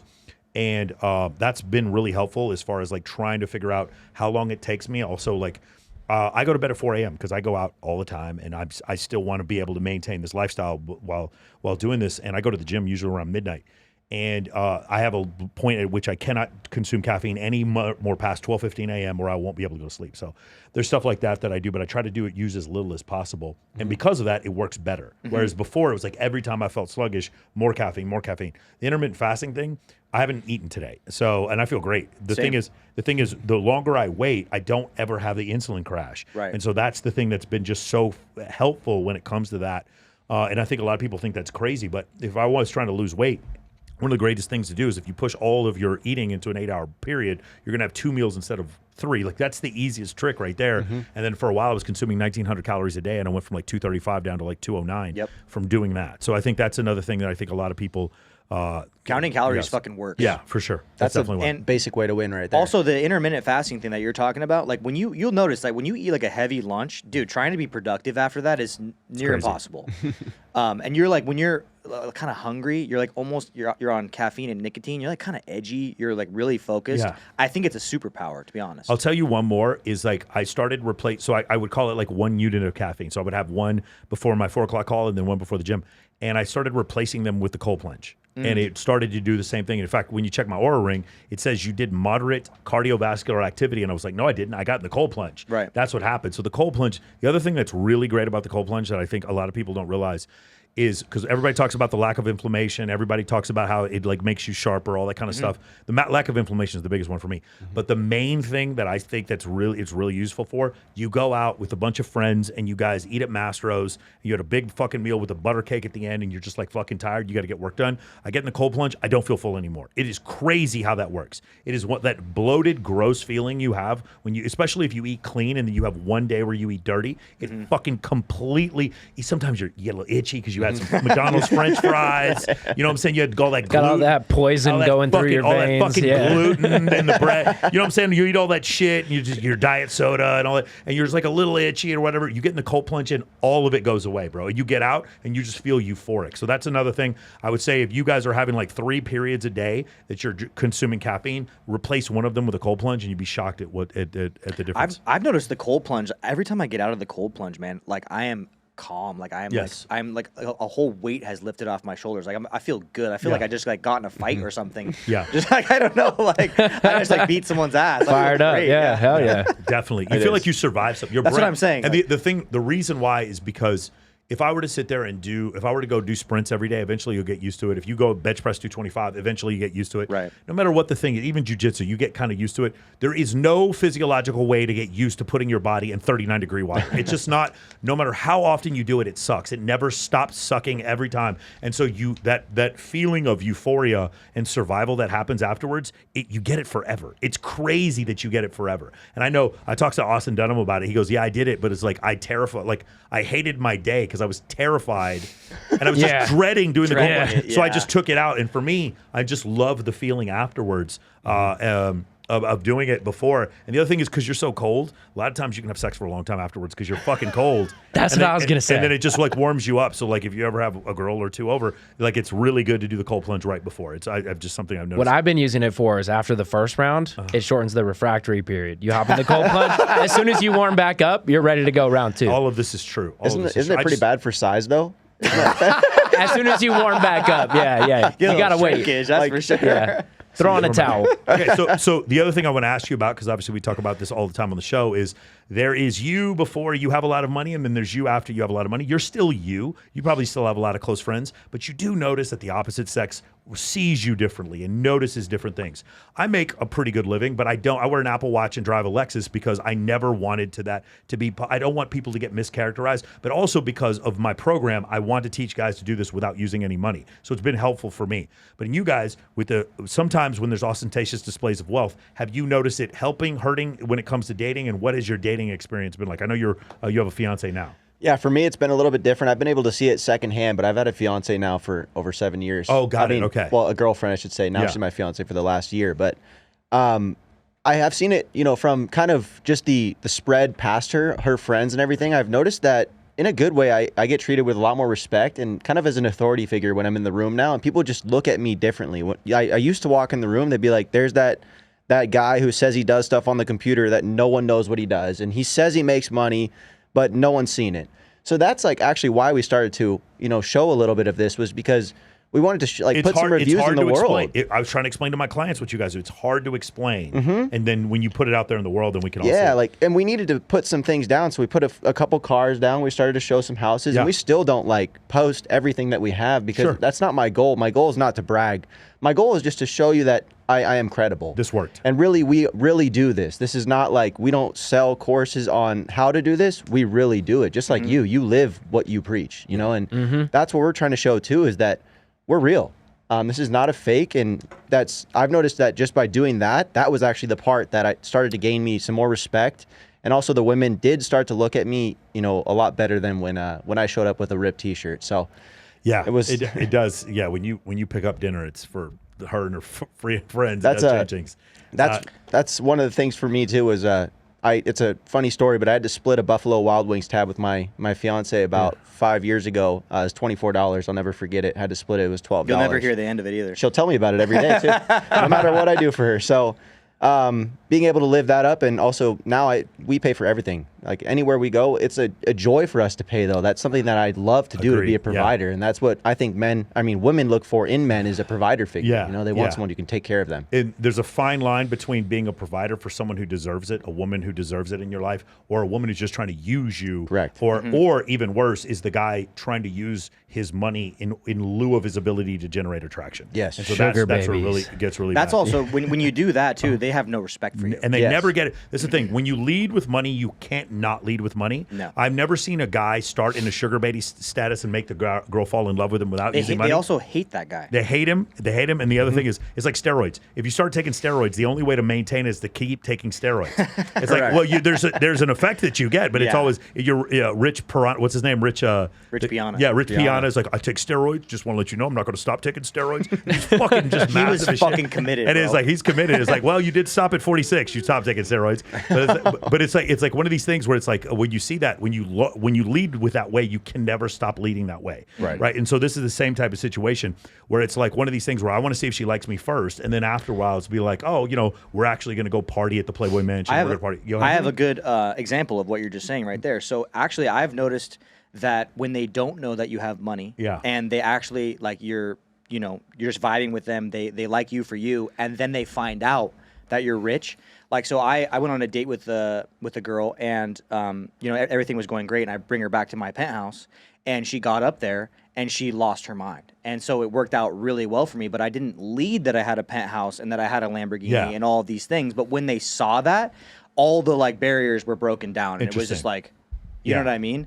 And then I've seen the opposite side of that, which is like they didn't know that I had money. Then they found out, and then they kind of were more like, I think the Miami chicks. They try to plan it out. It was kind of like I noticed that she was a financial predator. And Yeah. so I encounted a couple of those. Shout which out is to really Brittany gnarly. Renner. Yeah. Yeah. So that one's really gnarly. Like I had a chick from Miami.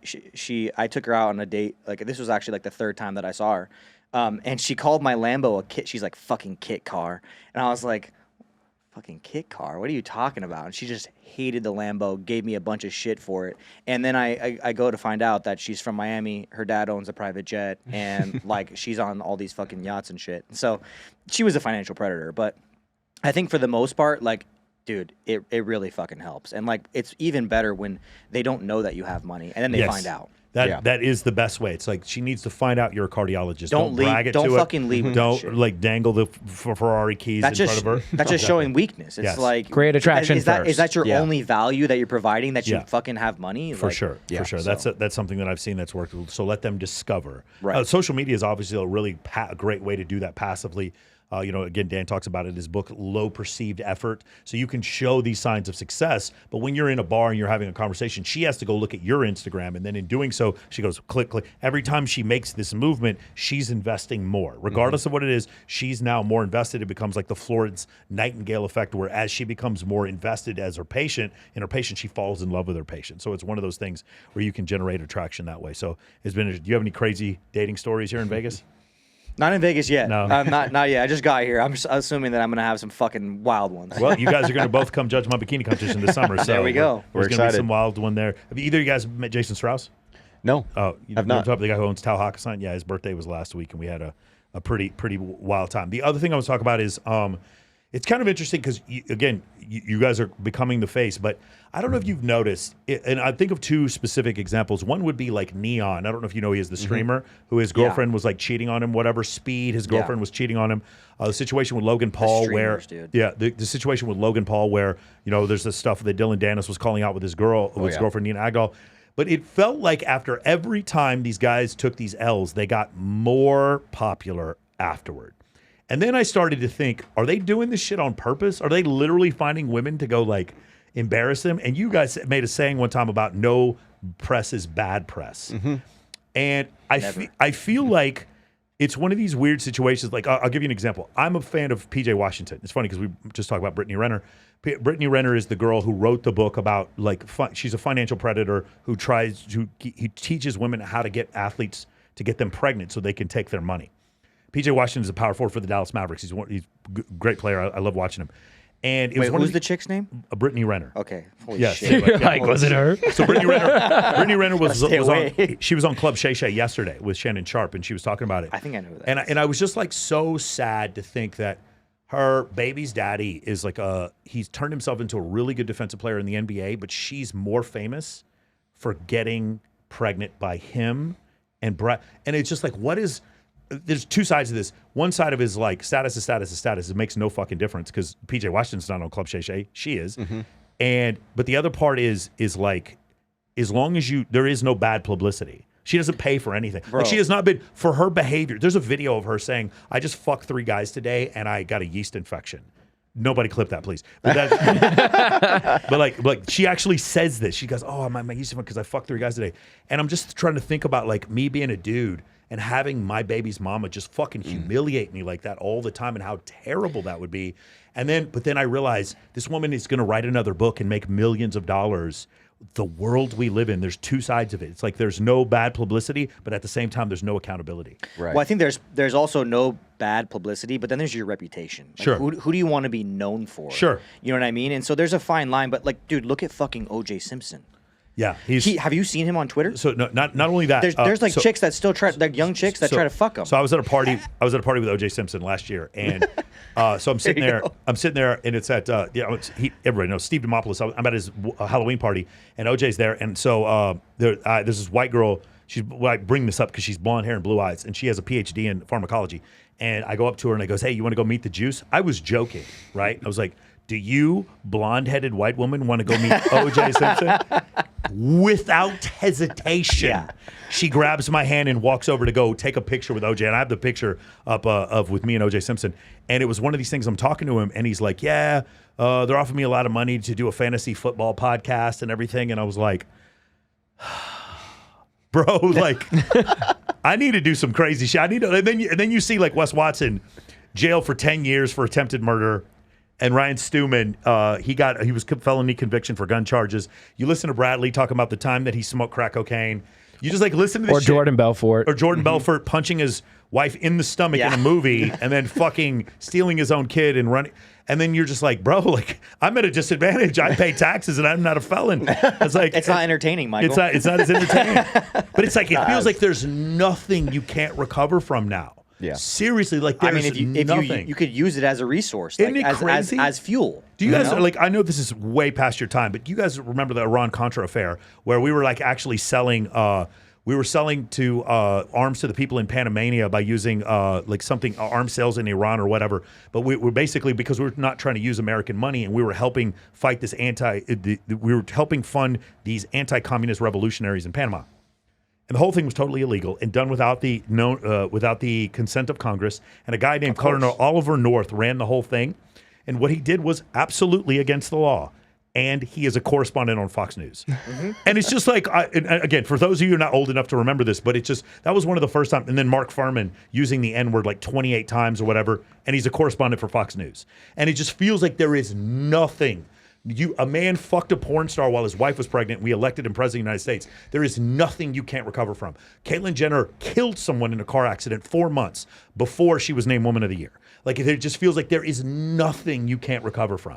It is just one of the strangest things where there's no bad publicity. I think everyone also prays for everyone's downfall, and they kind of want to see that. So, like, if you have part of that in your story, it gives them like that, that little bit of power on them to like look at you and be like, look what you did. Like, I'm better than you, at least there. Well, also that's why all the Kardashians they all got famous for releasing a sex tape, man. I mean, again, it's like nothing. Like you can recover from anything. Watch Kanye be a billionaire again. Watch this happen. Like Andrew Tate is going to be so marketable in the future. He'll be a billionaire. Like you'll fight these legal charges, and like no matter what happens, it's like he's got these people's attention, and it's just one of those strangest things. So anyway, the reason I'm trying to make it is we live in a world like in 300 years, me and Elon Musk are going to be just as dead as one another. It's all going to end eventually. You should have gratitude for the fact that you live after the advent of fucking antibiotics and high-speed internet. We live in a great time. Read the book Enlightenment Now if you ever want to see how unbelievably easy your life is compared to your ancestors 300 years ago. We have those kind of things, and then we have present moment awareness and gratitude, and then you just come to the realization when you think about all the things I just said. Post the fucking meme. Start the business. Go do 75 hard. Put yourself out there. Yes. Yeah. Put your fucking self out there. You have zero risk. Also, that's what you just mentioned. Gratitude, I think, is extremely important for everybody, no matter where you're at in life. That's something that I tell actually my fiance every morning we wake up. She usually wakes me up with something negative, something something wrong, like the dog just pooped in front of the door or something, and I'm already mad. But then I just have to look at her. I'm like, hey, let's be thankful today. Let's just start there. Let's be happy. I'm breathing. You're beautiful. We're rich. I hope I'm okay. And the dog's digestive home. tract is working. At least he could poop. That's good. He has a poop and he's not constipated. Yeah, the dog's alive. But gratitude is so important to practice, and that's something that my dad was very harsh on me about, was that if I was ever complaining about something I didn't have, that was his biggest pet peeve in the whole world. He wanted me to just be thankful that I woke up today, that I was breathing, and that he was breathing. That was also another thing to be thankful in our family. If everyone was alive, there's nothing more you could ask for, and at least we get a chance to try today. It's a fucking good day. That's what it's about. It's not about, waking up to perfection. It's about just waking up and being thankful to start with. Then you take your day from there. And negative things will happen, but you always have to come back to that gratuity where you're gracious for everything that's going on in your life. Yeah, definitely. I have Kylie and I have this little 6-pound black cat named Ellie that we rescued, and whenever she only poops in one of the litter boxes, all the other cats poop in the other litter boxes.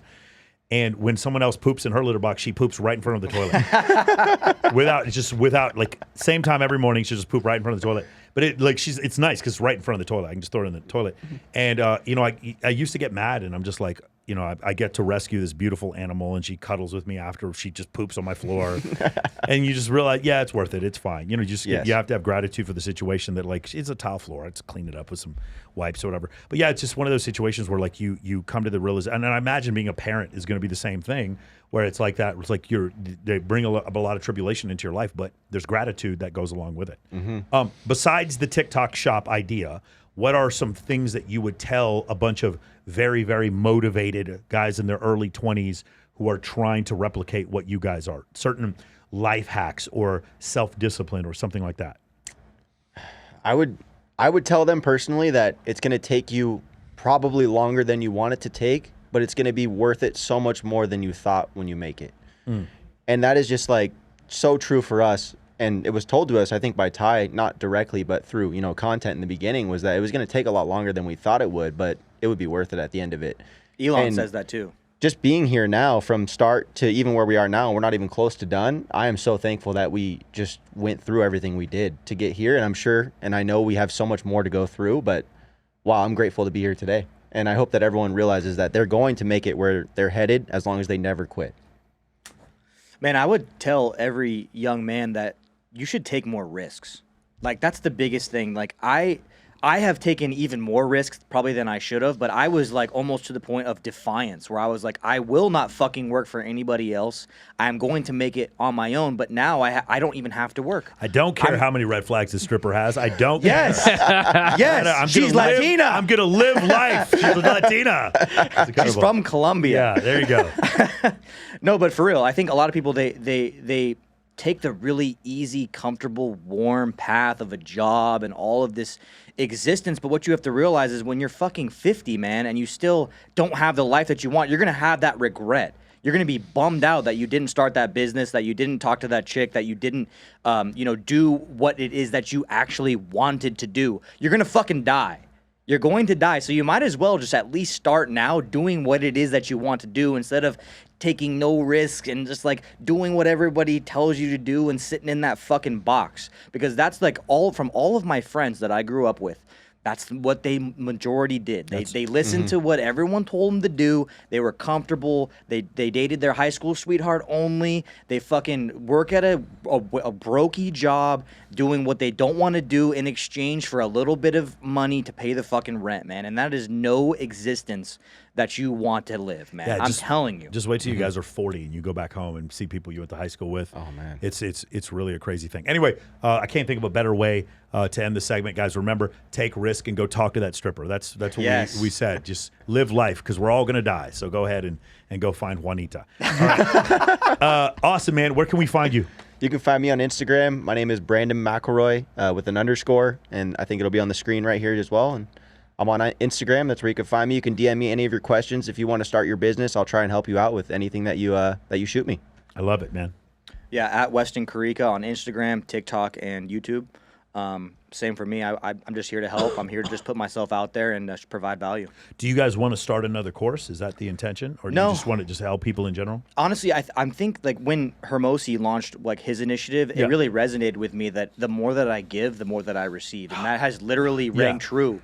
Like I'm connected with you, I'm connected with Dan, I'm connected with all of you guys from just fucking giving shit away for free, man. Yeah.